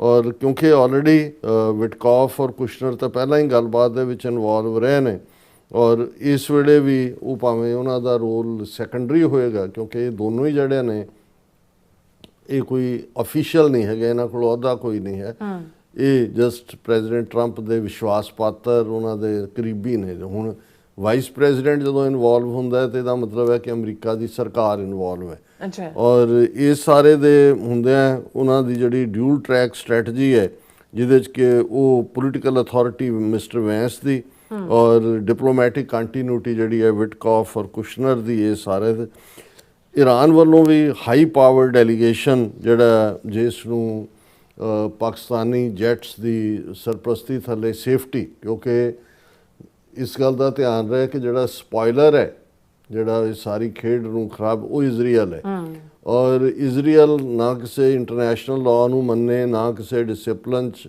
ਔਰ ਈਵਨ ਅਮਰੀਕਾ ਵੀ ਜੇ ਹੁਣ ਇਹ ਸੀਜ਼ਫਾਇਰ ਹੋਇਆ ਇਜ਼ਰਾਈਲ ਨੇ ਕਿਹਾ ਨਹੀਂ ਜੀ ਲੈਬਨਾਨ ਤਾਂ ਹੀ ਨਹੀਂ, ਅਮਰੀਕਾ ਨੂੰ ਵੀ ਕਹਿਣਾ ਪਿਆ ਨਹੀਂ ਨਹੀਂ ਉਹ ਭੁਲੇਖਾ ਲੱਗਾ ਇਰਾਨ ਨੂੰ, ਲੈਬਨਾਨ ਤਾਂ ਨਹੀਂ ਸੀ। ਸੋ ਈਵਨ ਕਿਉਂਕਿ ਉਹਨਾਂ ਦੀ 3 ਟਾਇਰ ਲੀਡਰਸ਼ਿਪ ਨੂੰ ਤਾਂ ਆਲਰੇਡੀ ਇਜ਼ਰਾਈਲ ਡਿਸਟਰੋਏ ਕਰ ਚੁੱਕਾ ਹੈ। ਸੋ ਹੁਣ ਜਿਹੜੇ ਬਚੇ ਹੋਏ ਨੇ ਜਿਹੜੇ ਲੀਡ ਕਰ ਰਹੇ ਨੇ ਉਹਨਾਂ ਦਾ ਸਪੀਕਰ ਹੈ ਜਾਂ ਉਹਨਾਂ ਦਾ ਫੋਰਨ ਮਿਨਿਸਟਰ ਹੈ ਜਾਂ ਦੂਜੇ ਨੇ, ਈਰਾਨ ਜਿਹੜਾ ਇਜ਼ਰਾਈਲ ਹੈ ਇਸ ਹੱਦ ਤੱਕ ਵੀ ਜਾ ਸਕਦਾ ਕਿ ਈਵਨ ਇਸ ਹਾਈ ਲੈਵਲ ਨੈਗੋਸ਼ੀਏਸ਼ਨ ਦੇ ਦੌਰਾਨ ਵੀ ਜਿਹੜਾ ਹੈ ਜੇ ਇਹਦਾ ਦਾਅ ਲੱਗੇ ਤੇ ਉੱਥੇ ਉਹਨਾਂ ਦੀ ਅਸੈਸੀਨੇਸ਼ਨ ਕਰ ਦੇ। ਔਰ ਇਸ ਲਈ ਇਹ ਹੁਣ ਪਾਕਿਸਤਾਨ ਦੀ ਇੱਕ ਵੱਡੀ ਜ਼ਿੰਮੇਵਾਰੀ ਹੈ, ਉਹਨਾਂ ਦੀ ਸੇਫਟੀ ਸਿਕਿਉਰਿਟੀ ਹੈ, ਇਸ ਲਈ ਉਹਨਾਂ ਨੂੰ ਉਸ ਹਾਈ ਸਿਕਿਉਰਿਟੀ ਦੇ ਥੱਲੇ ਉਹਨਾਂ ਆਪਣੇ ਜੈਟਸ ਦੀ ਛਾਵਾਂ ਥੱਲੇ ਲਿਆਣਗੇ ਤੇ ਈਰਾਨ ਦੀ ਟੀਮ ਜਿਹੜੀ ਹੈ ਉਸ ਨੂੰ ਲੀਡ ਕਰਨਗੇ ਮੁਹੰਮਦ ਬਗੇਰ ਗਾਲਿਬਾਫ। ਇਹ ਸੀਨੀਅਰ ਪੋਲੀਟੀਕਲ ਫਿਗਰ ਨੇ ਔਰ ਈਰਾਨ ਦਾ ਜਿਹੜਾ ਪਾਵਰ ਸਟਰਕਚਰ ਹੈ ਕਿਉਂਕਿ ਉਹਨਾਂ ਦਾ ਇੱਕ ਹਾਈਬ੍ਰਿਡ ਸਟਰਕਚਰ ਹੈ, ਬੇਸ਼ੱਕ ਡੈਮੋਕ੍ਰੈਟਿਕਲੀ ਇਲੈਕਟਿਡ ਪ੍ਰੈਜ਼ੀਡੈਂਟ ਵੀ ਹੈ ਪਰ ਅਸਲ ਪਾਵਰ ਜਿਹੜੀ ਹੈ ਖਮੀਨਾਈ ਦੇ ਕੋਲ ਹੁੰਦੀ ਹੈ ਔਰ ਉਹਨਾਂ ਦਾ ਸਿਸਟਮ ਹੈ ਜਿਹੜਾ ਉਹਨਾਂ ਦੇ ਜੋ ਵੀ ਉਹਨਾਂ ਦਾ ਮਜ਼ਹਬੀ ਢਾਂਚਾ ਵੀ ਹੈ ਔਰ ਅਦਰਵਾਈਜ਼ ਵੀ ਉਹਦੇ ਚੋਂ ਸੂਟ ਕਰਦਾ ਹੈ। ਸੋ ਇਹ ਜਿਹੜੇ ਮਿਸਟਰ ਮੁਹੰਮਦ ਬਗੇਰ ਗਲੀਵਾਈ ਨੇ ਇਹ ਸੀਨੀਅਰ ਪੋਲੀਟੀਕਲ ਫਿਗਰ ਨੇ ਉਹਨਾਂ ਦੇ ਪਾਵਰ ਸਟਰਕਚਰ 'ਚ ਵੀ ਔਰ ਜਿਹੜੀ ਉਹਨਾਂ ਦੀਆਂ ਕੰਜ਼ਰਵੇਟਿਵ ਫੈਕਸ਼ਨਸ ਨੇ ਉਹਨਾਂ ਦੇ ਨਾਲ ਵੀ ਇਹਨਾਂ ਦਾ ਸੰਬੰਧ ਹੈ। ਔਰ ਦੂਸਰੇ ਮਿਸਟਰ ਅਬਾਸ ਅਰਗਾਚੀ ਇਹ ਤਹਿਰਾਨ ਦੇ ਟਾਪ ਡਿਪਲੋਮੈਟ ਨੇ, ਸੀਜ਼ਨ ਨੈਗੋਸ਼ੀਏਟਰ ਨੇ ਔਰ ਪਿਛਲੇ ਪੀਰੀਅਡ ਦੇ ਵਿੱਚ ਬਹੁਤ ਸਾਰੇ ਇੰਟਰਵਿਊਜ਼ ਜਾਂ ਮੀਡੀਆ ਦੀ ਹੈਂਡਲਿੰਗ, ਕਿਉਂਕਿ ਮੈਂ ਇੱਕ ਗੱਲ ਤੋਂ ਜਿਹੜਾ ਪ੍ਰਭਾਵਿਤ ਵੀ ਹੋਇਆ ਈਰਾਨ ਦੇ ਇਸ ਪੀਰੀਅਡ 'ਚ ਕਿ ਉਹਨਾਂ ਨੇ ਸੋਸ਼ਲ ਮੀਡੀਆ ਰਾਹੀਂ ਵੀ ਆਪਣਾ ਕੇਸ ਲੋਕਾਂ ਦੇ ਸਾਹਮਣੇ ਰੱਖਦੇ ਰਹੇ।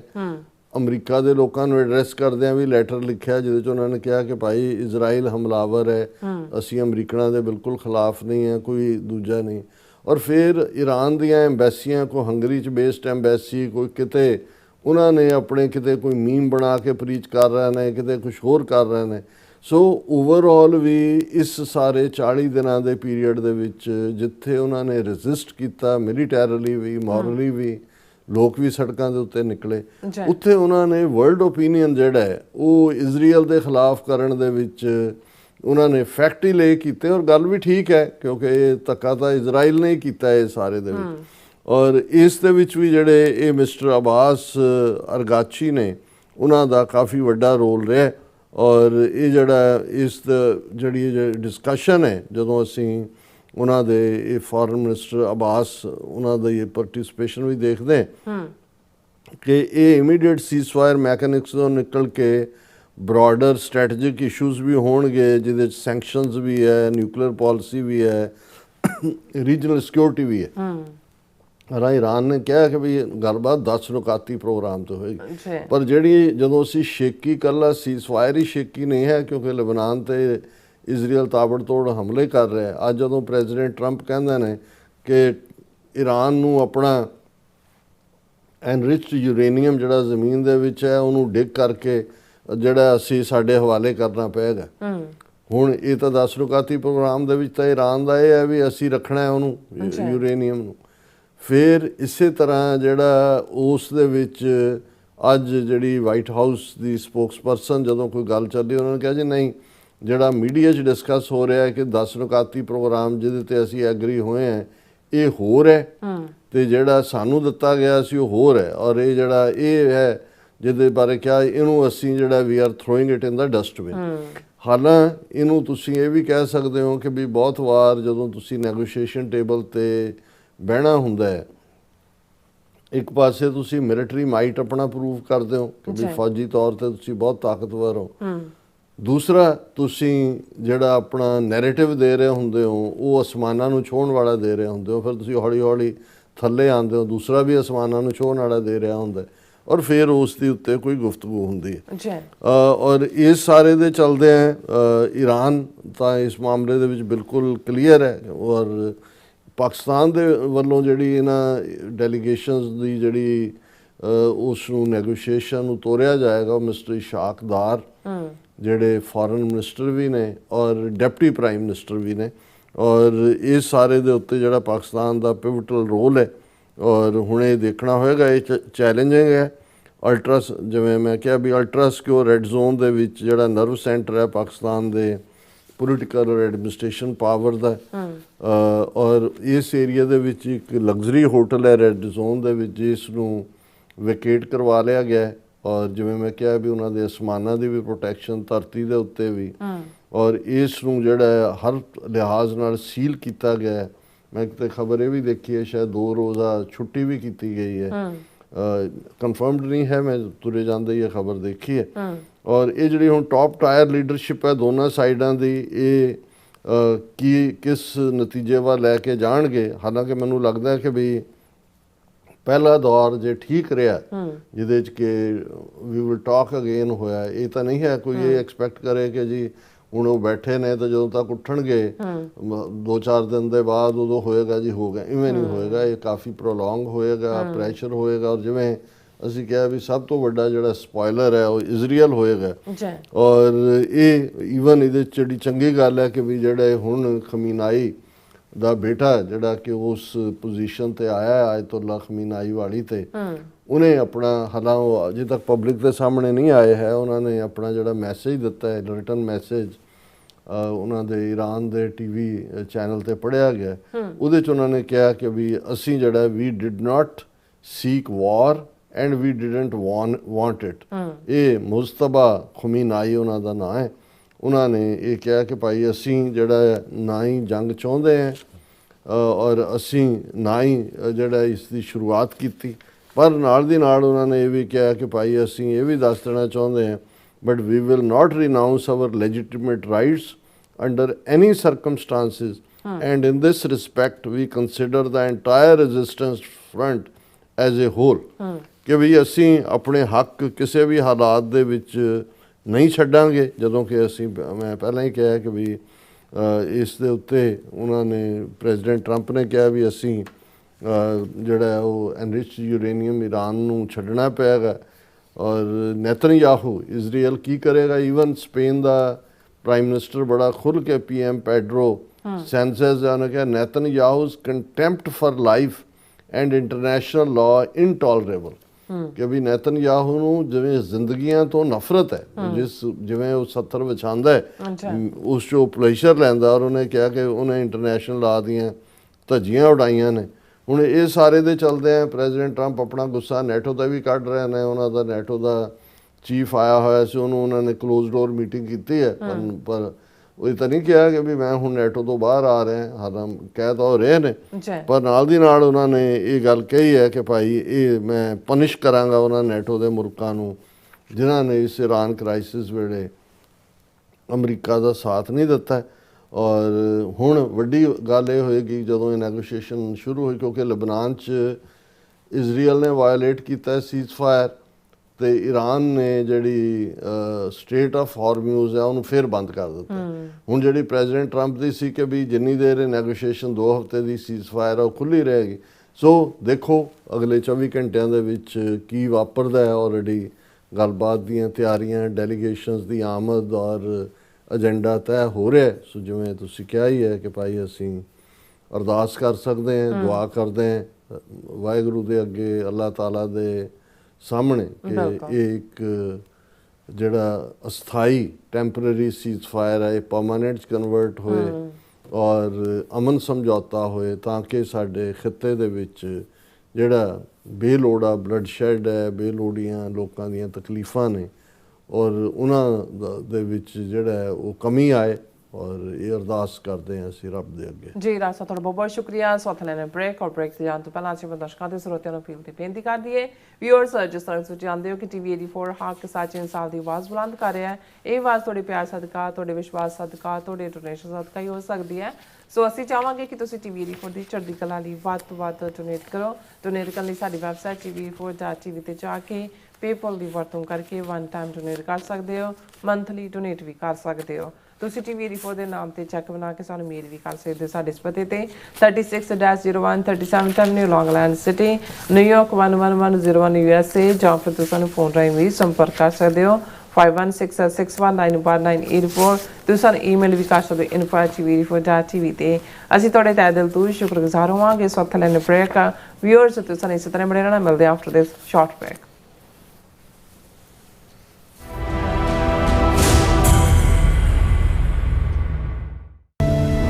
ਖਾਲਸਾ ਸਾਜਨਾ ਦਿਵਸ ਦੇ ਪਵਿੱਤਰ ਮੌਕੇ ਤੇ ਗੁਰਦੁਆਰਾ ਖਾਲਸਾ ਦੀਵਾਨ ਵੱਲੋਂ ਗ੍ਰੇਨਸਰ ਇੰਡੀਆਨਾ ਵਿਖੇ ਕਰਵਾਇਆ ਜਾ ਰਿਹਾ ਹੈ ਵਿਸ਼ੇਸ਼ ਸਮਾਗਮ। 9 ਅਪ੍ਰੈਲ ਸਵੇਰੇ 11 ਵਜੇ ਸ਼੍ਰੀ ਅਖੰਡ ਪਾਠ ਸਾਹਿਬ ਆਰੰਭ ਹੋਣਗੇ ਅਤੇ 11 ਅਪ੍ਰੈਲ ਨੂੰ ਸ਼੍ਰੀ ਅਖੰਡ ਪਾਠ ਸਾਹਿਬ ਦੇ ਭੋਗ ਪਾਏ ਜਾਣਗੇ। ਭਾਈ ਸਰਬਜੀਤ ਸਿੰਘ ਕੋਮਲ ਜੀ ਦੇ ਜਥੇ ਵੱਲੋਂ ਕੀਰਤਨ, ਸਰਦਾਰ ਅਜੇਪਾਲ ਸਿੰਘ ਜੀ ਵੱਲੋਂ ਕਥਾ ਵਿਚਾਰਾਂ ਉਪਰੰਤ ਡਾਕਟਰ ਅਮਰਜੀਤ ਸਿੰਘ ਜੀ ਸਿੱਖ ਸੰਘਰਸ਼ ਬਾਰੇ ਵਿਚਾਰਾਂ ਦੀ ਸਾਂਝ ਪਾਉਣਗੇ। ਆਓ ਸਾਰੇ ਮਿਲ ਕੇ ਖਾਲਸਾ ਸਾਜਨਾ ਦਿਵਸ ਨੂੰ ਸ਼ਰਧਾ ਤੇ ਉਤਸ਼ਾਹ ਨਾਲ ਮਨਾਈਏ ਤੇ ਆਪਣੇ ਪਰਿਵਾਰ ਸਮੇਤ ਹਾਜ਼ਰੀਆਂ ਭਰ ਕੇ ਗੁਰੂ ਘਰ ਦੀਆਂ ਬਰਕਤਾਂ ਪ੍ਰਾਪਤ ਕਰੀਏ ਜੀ। ਹੋਰ ਜਾਣਕਾਰੀ ਲਈ ਸੰਪਰਕ ਕਰੋ ਸਰਦਾਰ ਭੋਲਾ ਸਿੰਘ 269 506 3085 ਤੇ। ਅਮਰੀਕਾ ਵਿੱਚ ਰਹਿ ਰਹੇ ਹੋ ਅਤੇ ਡਰਾਈਵਿੰਗ ਲਾਇਸੈਂਸ ਲੈਣਾ ਚਾਹੁੰਦੇ ਹੋ ਤੇ ਲੱਭ ਰਹੇ ਹੋ ਇੱਕ ਤਜਰਬੇਕਾਰ ਡਰਾਈਵਿੰਗ ਸਕੂਲ, ਤਾਂ ਤੁਹਾਡੇ ਲਈ ਹੈ ਵੱਡੀ ਖੁਸ਼ਖਬਰੀ। ਕੈਲੀਫੋਰਨੀਆ ਦਾ ਸਟਾਕਟਨ ਟਰੱਕ ਡਰਾਈਵਿੰਗ ਸਕੂਲ ਤੁਹਾਨੂੰ ਦੇਵੇਗਾ ਡਰਾਈਵਿੰਗ ਸਿਖਲਾਈ ਅਤੇ ਡਰਾਈਵਿੰਗ ਦੌਰਾਨ ਪੇਸ਼ ਆਉਂਦੀਆਂ ਮੁਸ਼ਕਲਾਂ ਨਾਲ ਨਜਿੱਠਣ ਦੀ ਸਿਖਲਾਈ। 25 ਸਾਲ ਤੋਂ ਵੀ ਵੱਧ ਦੇ ਤਜਰਬੇ ਨਾਲ ਤੁਹਾਨੂੰ ਮਿਲੇਗੀ ਡਰਾਈਵਿੰਗ ਨਾਲ ਸੰਬੰਧਿਤ ਹਰ ਤਰ੍ਹਾਂ ਦੀ ਸਿਖਲਾਈ, ਉਹ ਵੀ ਵਾਜਿਬ ਕੀਮਤ ਵਿੱਚ। ਫਿਰ ਦੇਰ ਕਿਸ ਗੱਲ ਦੀ, ਅੱਜ ਹੀ ਸੰਪਰਕ ਕਰੋ 2097883308 ਜਾਂ ਫਿਰ 2093139919 ਨੰਬਰਾਂ ਤੇ ਅਤੇ ਪਾਓ ਆਪਣਾ ਡਰਾਈਵਿੰਗ ਲਾਇਸੈਂਸ। ਤੁਸੀਂ ਵੇਖ ਰਹੇ ਹੋ TV 84, ਇੱਕ ਅਜਿਹਾ ਚੈਨਲ ਜੋ ਪਾਬੰਦੀਆਂ ਦੇ ਬਾਵਜੂਦ ਵੀ ਸੱਚ ਨੂੰ ਆਧਾਰ ਬਣਾ ਕੇ ਸਿੱਖ ਸੰਘਰਸ਼, ਸਿੱਖ ਨਜ਼ਰੀਏ ਅਤੇ ਕੌਮੀ ਮੁੱਦਿਆਂ ਨੂੰ ਨਿਡਰਤਾ ਨਾਲ ਸਾਹਮਣੇ ਰੱਖਦਾ ਆ ਰਿਹਾ ਹੈ। ਹੁਣ ਇੱਕ ਵਾਰ ਫਿਰ ਭਾਰਤ ਵਿੱਚ TV 84 ਨੂੰ ਰਿਸਟ੍ਰਿਕਟ ਕਰ ਦਿੱਤਾ ਗਿਆ। ਸੱਚ ਨੂੰ ਦਬਾਇਆ ਤਾਂ ਜਾ ਸਕਦਾ ਹੈ ਪਰ ਮਿਟਾਇਆ ਨਹੀਂ। ਅਸੀਂ ਖਾਮੋਸ਼ ਨਹੀਂ ਹੋਏ, ਸਾਡੀ ਆਵਾਜ਼ ਅਜੇ ਵੀ ਜਿਉਂਦੀ ਹੈ। ਭਾਰਤ ਤੋਂ ਬਾਹਰ TV 84 ਅਜੇ ਵੀ ਉਪਲਬਧ ਹੈ ਤੇ ਭਾਰਤ ਵਿੱਚ ਤੁਸੀਂ TV 84 ਦੀ ਵੈਬਸਾਈਟ ਤੇ ਸਾਡੀ ਪੂਰੀ ਰਿਪੋਰਟਿੰਗ, ਵੀਡੀਓਜ਼ ਅਤੇ ਸੱਚੀ ਜਾਣਕਾਰੀ ਵੇਖ ਸਕਦੇ ਹੋ।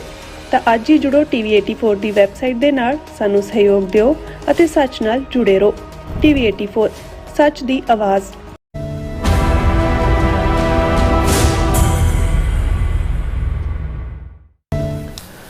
Viewers, welcome back to program. So viewers, ਗੱਲਬਾਤ ਕਰਨ ਜਾ ਰਹੇ ਹਾਂ ਕਿ ਅਮਰੀਕਾ ਤੇ ਇਜ਼ਰਾਈਲ ਵੱਲੋਂ ਈਰਾਨ ਦੇ ਖਿਲਾਫ ਵਿੱਢੀ ਗਈ 40 ਰੋਜ਼ਾ ਜੰਗ ਬਾਰੇ ਇਹ ਸਵਾਲ ਪੁੱਛਿਆ ਜਾ ਰਿਹਾ ਹੈ ਕਿ ਕੀ ਅਮਰੀਕਾ ਤੇ ਇਜ਼ਰਾਈਲ ਨੇ ਈਰਾਨ ਵਿੱਚ ਸਾਰੇ ਜਿਹੜੇ ਆਪਣੇ ਮਿੱਥੇ ਹੋਏ ਜੰਗੀ ਨਿਸ਼ਾਨੇ ਜਿਹੜੇ ਉਹ ਹਾਸਲ ਕਰ ਲਏ ਨੇ। ਸੋ ਇਸ ਬਾਰੇ ਆਪਾਂ ਗੱਲਬਾਤ ਕਰਨ ਜਾ ਰਹੇ ਹਾਂ। ਸੋ ਅਸੀਂ ਚਾਹਾਂਗੇ ਕਿ ਤੁਸੀਂ ਇਸੇ ਤਰ੍ਹਾਂ ਬਣੇ ਰਹਿਣਾ। ਦੇਖਣ ਸੁਣਨ ਲਈ ਲਿਖਣ ਲਈ ਤੁਹਾਡਾ ਸਭ ਦਾ ਬਹੁਤ ਬਹੁਤ ਧੰਨਵਾਦ। ਜੀ ਰਾਜ ਸਾਹਿਬ, ਕੀ ਕਹਿਣਾ ਚਾਹੋਗੇ? ਦੇਖੋ, ਲਗਭਗ 5-6 ਹਜ਼ਾਰ ਸਾਲ ਦੇ ਇਨਸਾਨੀ ਇਤਿਹਾਸ 'ਚ ਜਦੋਂ ਤੋਂ ਕੇਵਸ 'ਚੋਂ ਨਿਕਲ ਕੇ ਮਨੁੱਖ ਕਬੀਲਿਆਂ 'ਚ ਆਇਆ ਔਰ ਹੌਲੀ ਉਸ ਨੇ ਆਪਣੀ ਈਗੋ, ਆਪਣਾ ਇਲਾਕਾ, ਆਪਣਾ ਪ੍ਰਭਾਵ ਔਰ ਆਪਣੀ ਸੁਪਰਾਮੇਸੀ ਦੇ ਲਈ ਦੁਨੀਆ ਫਤਹ ਕਰਨ ਦਾ ਖਾਬ ਵੀ ਲਗਭਗ 2500 ਸਾਲ ਪਹਿਲਾਂ ਸਿਕੰਦਰ ਵਰਗੇ ਨੇ, ਅਲੈਗਜ਼ੈਂਡਰ ਵਰਗੇ ਨੇ ਦੇਖਿਆ। ਫਿਰ ਇਸ ਧਰਤੀ ਤੇ ਕਿੰਨੇ ਵੱਡੇ ਵੱਡੇ empire, Roman empire, Ottoman empire, British empire 20ਵੀਂ ਸਦੀ 'ਚ ਔਰ ਸੱਭਿਅਤਾਵਾਂ 'ਚੋਂ ਨਿਕਲ ਕੇ ਐਮਪਾਇਰਸ ਨੇ ਕਿਵੇਂ ਦੂਸਰੇ ਕੌਂਟੀਨੈਂਟਸ ਜਾ ਕੇ, ਆਟੋਮਨ ਐਮਪਾਇਰ ਨੇ ਤਾਂ ਏਸ਼ੀਆ ਵੀ ਔਰ ਯੂਰਪ ਵੀ ਔਰ ਅਫਰੀਕਾ ਵੀ ਚਾਰ ਚਫੇਰੇ ਆਪਣੇ ਪੈਰ ਪਸਾਰੇ। ਲੇਕਿਨ ਜਦੋਂ ਵੀ ਕੋਈ ਹਮਲਾਵਰ ਵੀ ਨਿਕਲਦਾ ਸੀ ਉਹਦੇ ਸਾਹਮਣੇ ਇੱਕ ਕਲੀਅਰ ਆਬਜੈਕਟਿਵ ਹੁੰਦਾ ਸੀ, ਨਿਸ਼ਾਨਾ ਹੁੰਦਾ ਸੀ ਵੀ ਉਹਨੇ ਕੀ ਕਰਨਾ ਹੈ, ਕਿਸ ਇਲਾਕੇ ਨੂੰ ਫਤਹ ਕਰਨਾ ਹੈ, ਕਿੱਥੋਂ ਤੱਕ ਜਾਣਾ ਹੈ ਔਰ ਫਿਰ ਜੇ ਵਾਪਸ ਮੁੜਨਾ ਹੈ ਤੇ ਉਸ ਦੇ ਨੂੰ ਕਿਹਨੂੰ ਮੁਕਰਰ ਕਰਨਾ ਹੈ, ਕਿਹਦੇ ਤੋਂ ਜਿਹੜਾ ਕਿਹਨੂੰ ਸਿੱਧੇ ਤੌਰ ਤੇ ਆਪਣੇ ਰਾਜ ਦਾ ਹਿੱਸਾ ਬਣਾਉਣਾ ਹੈ, ਕਿਹਨੂੰ ਜਿਹੜੀ ਹੈ ਉਹ ਜਗੀਰ ਦੇ ਤੌਰ ਤੇ ਰੱਖਣਾ ਹੈ, ਵੀ ਕਿਸੇ ਦੇ ਹਵਾਲੇ ਕਰਕੇ ਉਹਦੇ ਤੋਂ ਤੁਸੀਂ ਜਿਹੜਾ ਹੈ ਉਹ ਟ੍ਰਿਬਿਊਟ ਲੈਣੀ ਹੈ। ਸੋ ਇਹ ਹਮੇਸ਼ਾ ਪਾਰਟ ਰਿਹਾ। ਸੋ ਹੁਣ ਜਿਹੜਾ ਸਵਾਲ ਇਹ ਪੁੱਛਿਆ ਜਾ ਰਿਹਾ ਕਿ ਵੀ ਹੁਣ ਭਾਵੇਂ 15 ਰੋਜ਼ਾ ਸਥਾਈ ਜੰਗਬੰਦੀ ਹੈ ਗੱਲਬਾਤ, ਅੱਜ ਜਦੋਂ ਅਸੀਂ ਗੱਲ ਕਰ ਰਹੇ ਹਾਂ ਜੁਮੇ ਰਾਤ ਨੂੰ, ਜੁਮੇ ਉੱਥੇ ਆਲਮੋਸਟ ਕੱਲ੍ਹ ਹੀ ਸ਼ਾਇਦ ਇਹ ਗੁਫ਼ਤਗੂ ਉੱਥੇ ਸ਼ੁਰੂ ਹੋਣੀ ਹੈ ਕਿ ਵੀ ਕੀ ਇਹਨਾਂ 40 ਦਿਨਾਂ 'ਚ ਈਰਾਨ ਨੂੰ ਨਿਸ਼ਾਨੇ 'ਤੇ ਲਿਆ ਗਿਆ ਜਿਹੜਾ ਵੀ ਮੁੱਦਾ ਇਜ਼ਰਾਈਲ ਜਾਂ ਅਮਰੀਕਾ ਦਾ ਸੀ, ਕੀ ਜਿਹੜੇ ਵਾਰ ਪਰਪਸਿਸ ਸੀ ਜਾਂ ਵਾਰ ਆਬਜੈਕਟਿਵ ਸੀ, ਜੰਗੀ ਨਿਸ਼ਾਨੇ ਸੀ, ਕੀ ਉਹ ਹਾਸਲ ਹੋ ਗਏ ਨੇ। ਹੁਣ ਉਹਦੇ 'ਚ ਪਹਿਲਾਂ ਤਾਂ ਇਹ ਸਮਝਣਾ, ਹਾਲਾਂਕਿ ਅਸੀਂ ਲਗਾਤਾਰਤਾ ਨਾਲ ਇਸ ਮੁੱਦੇ 'ਤੇ ਵੀ ਗੱਲ ਕਰਦੇ ਰਹੇ ਕਿ ਜੇ ਇਸ ਅਸਥਾਈ ਜੰਗਬੰਦੀ ਦੇ ਵਿੱਚ ਵੀ ਇਜ਼ਰਾਈਲ ਲੈਬਨਾਨ ਦੇ ਉੱਤੇ ਸਭ ਤੋਂ ਘਾਤਕ ਹਮਲਾ 40 ਦਿਨਾਂ ਦਾ ਕਰਦਾ ਹੈ, 300 ਤੋਂ ਜ਼ਿਆਦਾ ਮਾਰ ਦਿੰਦਾ ਹੈ, ਹਜ਼ਾਰਾਂ ਜ਼ਖਮੀ ਕਰ ਦਿੰਦਾ ਹੈ, ਔਰ ਅੱਜ ਜਦੋਂ ਕਿ ਗੁਫ਼ਤਗੂ ਸ਼ੁਰੂ ਹੋਣ ਜਾ ਰਹੀ ਹੈ, ਨੇਤਨਯਾਹੂ ਕਹਿ ਰਿਹਾ, Netanyahu authorizes direct talks with Lebanon as soon as possible. ਹੁਣ ਕਿਉਂਕਿ ਇਹ ਇਲਜ਼ਾਮ ਲੱਗ ਰਿਹਾ ਵੀ ਇਹ ਸੀਜ਼ਫਾਇਰ ਦੇ ਵਿੱਚ ਤਾਂ ਲੈਬਨਾਨ ਵੀ ਸ਼ਾਮਲ ਸੀ, ਉਹਨੇ ਕਿਹਾ ਜੀ ਅਸੀਂ ਹੋਰ ਕਿਸੇ ਨਾਲ ਨਹੀਂ ਗੱਲ ਕਰਨੀ, ਕਿਉਂਕਿ ਪਾਕਿਸਤਾਨ ਨੇ ਤਾਂ ਰੈਕਗਨਾਈਜ਼ ਵੀ ਨਹੀਂ ਕੀਤਾ ਹੋਇਆ ਇਜ਼ਰਾਈਲ ਨੂੰ, ਹੈ ਵੀ ਨਹੀਂ ਨਾਲੇ ਉਹਦੇ ਨਾਲ ਕੋਈ ਗੱਲ ਕਰਨ ਦਾ। ਪਰ ਨਾਲ ਦੀ ਨਾਲ ਜਿਹੜਾ ਇਹ Israel will achieve its objectives by agreement or fighting Netanyahu. ਹੁਣ ਐਗਰੀਮੈਂਟ ਕਿਹਦੇ ਨਾਲ ਕਰਨਾ ਹੈ? ਪਾਕਿਸਤਾਨ ਦੇ ਨਾਲ ਤਾਂ ਜੇ ਅਮਰੀਕਾ ਨੇ ਕੀਤਾ, ਔਰ ਪ੍ਰੈਜ਼ੀਡੈਂਟ ਟਰੰਪ ਨੇ ਅਸ਼ੋਰ ਕੀਤਾ ਜਦੋਂ ਉਹਨਾਂ ਨੇ ਕਿਹਾ ਵੀ ਅਮਰੀਕਾ ਐਂਡ ਇਟਸ ਅਲਾਈਜ਼ ਜਿਹੜੇ ਨੇ ਅਸੀਂ ਇਸ ਨੂੰ ਅਬਾਈਡ ਬਾਈ ਕਰਾਂਗੇ। ਅਲਾਈਜ਼ ਹੁਣ ਇਜ਼ਰਾਈਲ ਹੈ। ਹੁਣ ਜੇ ਅਮਰੀਕਾ ਵੀ ਕਹੀ ਜਾਏ ਕਿ ਨਹੀਂ ਨਹੀਂ ਨਹੀਂ ਜੇ ਉਹ ਤਾਂ ਜਿਹੜਾ ਉਹ ਲਬਨਾਨ ਉਹਦੇ ਸ਼ਾਮਲ ਨਹੀਂ ਸੀ, ਸ਼ੁਰੂਆਤ ਹੀ ਉੱਥੋਂ ਹੋਈ ਹੈ ਸਾਰੀ ਕਿ ਵੀ ਪਹਿਲਾਂ ਹਮਾਸ ਦੇ ਖਿਲਾਫ, ਫਿਰ ਹਿਜ਼ਬੁੱਲਾ ਜਿਹੜੀ ਈਰਾਨ ਦੀ ਪ੍ਰੌਕਸੀ ਹੈ। ਸੋ ਇਸ ਤੋਂ ਇਹ ਲੱਗਦਾ ਹੈ ਕਿ ਵੀ ਇਜ਼ਰਾਈਲ ਨੂੰ ਹਾਲਾਂਕਿ ਜਿਹੜੀ ਗੱਲਬਾਤ ਵੀ ਹੋਈ ਉਹਦੇ 'ਚ ਪਹਿਲੀ ਸਟੇਜ 'ਤੇ ਭਰੋਸੇ 'ਚ ਨਹੀਂ ਲਿਆ ਗਿਆ। ਇਸ ਵਾਰ ਇਜ਼ਰਾਈਲ ਨੂੰ ਪੁੱਛਿਆ ਨਹੀਂ ਗਿਆ, ਦੱਸਿਆ ਗਿਆ, ਕਿਉਂਕਿ ਪ੍ਰੈਜ਼ੀਡੈਂਟ ਟਰੰਪ ਕਾਰਨਰ ਹੋਏ ਨੇ। ਉਹ ਇਹ ਸਮਝਦੇ ਨੇ ਕਿ ਵੀ ਜੇ ਇਹਨਾਂ ਨੇ ਸਾਬੋਤਾਜ ਕਰ ਦਿੱਤਾ। ਇਹੀ ਸ਼ਾਇਦ ਕਾਰਨ ਹੈ ਕਿ ਮਿਸਟਰ ਵੈਂਸ ਹੰਗਰੀ 'ਚ ਬੈਠ ਕੇ ਗੱਲਬਾਤ ਕਰ ਰਿਹਾ ਸੀ, ਔਰ ਤਾਂ ਕਿ ਇਹ ਨਾ ਹੋਏ ਕਿ ਵੀ ਜਿਹੜੇ ਵੀ ਦੂਜੀ ਸਾਈਡ ਤੋਂ ਗੱਲਬਾਤ ਕਰ ਰਹੇ ਨੇ ਮੋਸਾਦ ਨੂੰ ਪਤਾ ਲੱਗੇ ਗੱਲਬਾਤ, ਉਹਨਾਂ ਨੂੰ ਅਸੈਸੀਨੇਟ ਕੀਤਾ ਹੋਇਆ, ਜਿਹੜਾ ਕਿ ਇਹਨਾਂ ਦਾ ਕੰਮ ਹੈ। ਹੁਣ ਇਹਦੇ 'ਚ ਪਲੇਨ ਨਜ਼ਰਾਂ ਦੇ ਨਾਲ ਦੇਖਿਆ ਤਾਂ ਇਹ ਲੱਗਦਾ ਹੈ ਕਿ ਵੀ ਆਬਜੈਕਟਿਵ ਤਾਂ ਕੀ ਫੁੱਲਫਿਲ ਹੋਣੇ ਸੀ, ਰਾਦਰ ਜਿਹੜਾ ਈਰਾਨ 28 ਫਰਵਰੀ 2026 ਨੂੰ ਸੀ, ਅੱਜ ਉਹ ਉਸ ਤੋਂ ਮੱਚ ਮੋਰ ਮਜ਼ਬੂਤ ਹੈ।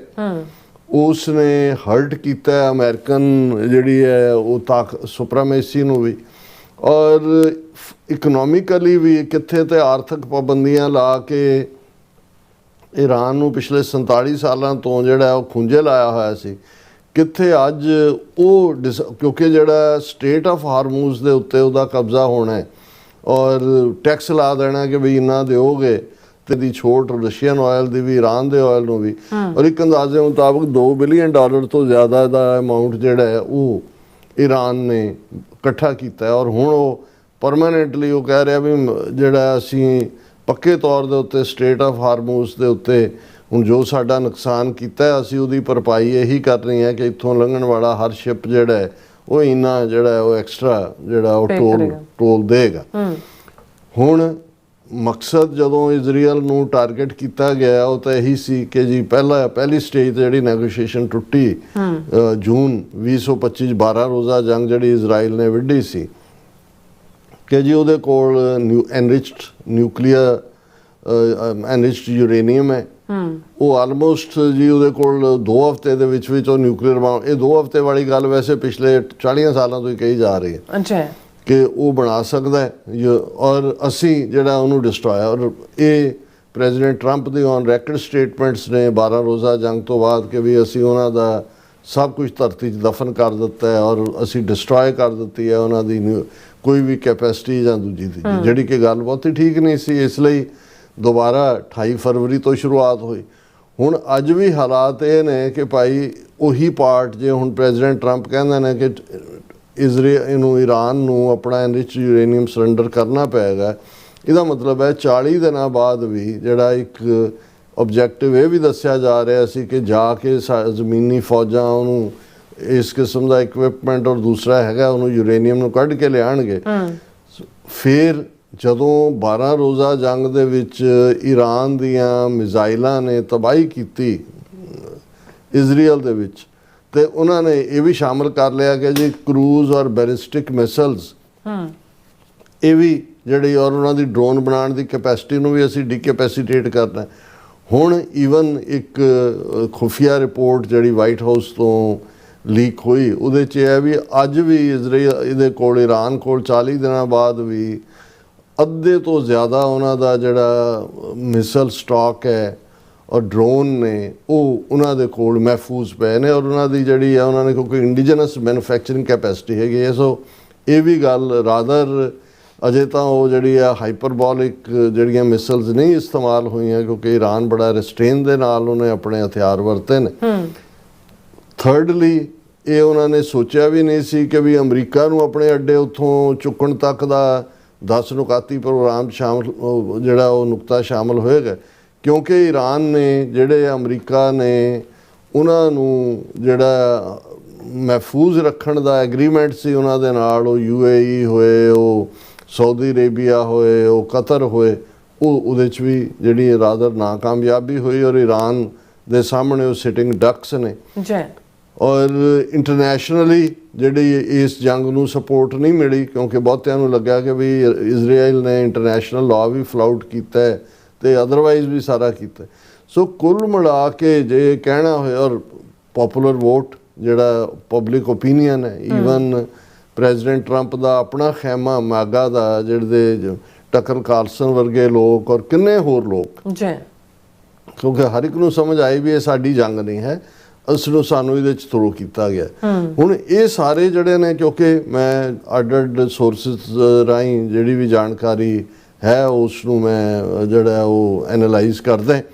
ਈਵਨ BBC ਦਾ ਇੱਕ ਰਿਪੋਰਟਰ ਜਿਹੜਾ ਪਹਿਲੇ ਦਿਨ ਤੋਂ ਜਿਹਨੇ ਵਾਈਟ ਹਾਊਸ ਦੇ ਵਿੱਚ ਸਾਰੀ ਰਿਪੋਰਟਿੰਗ ਕੀਤੀ ਔਰ ਮਿਸਟਰ ਟੌਮ ਬੈਟਮੈਨ, ਉਹਨਾਂ ਦਾ ਅੱਜ ਡੀਟੇਲ ਐਨਾਲਿਟੀਕਲ ਇੱਕ ਇਸ ਦੇ ਉੱਤੇ ਹੀ ਜਿਹੜਾ ਉਹ ਲਿਖਤ ਹੈ, has US achieved its war objectives in Iran?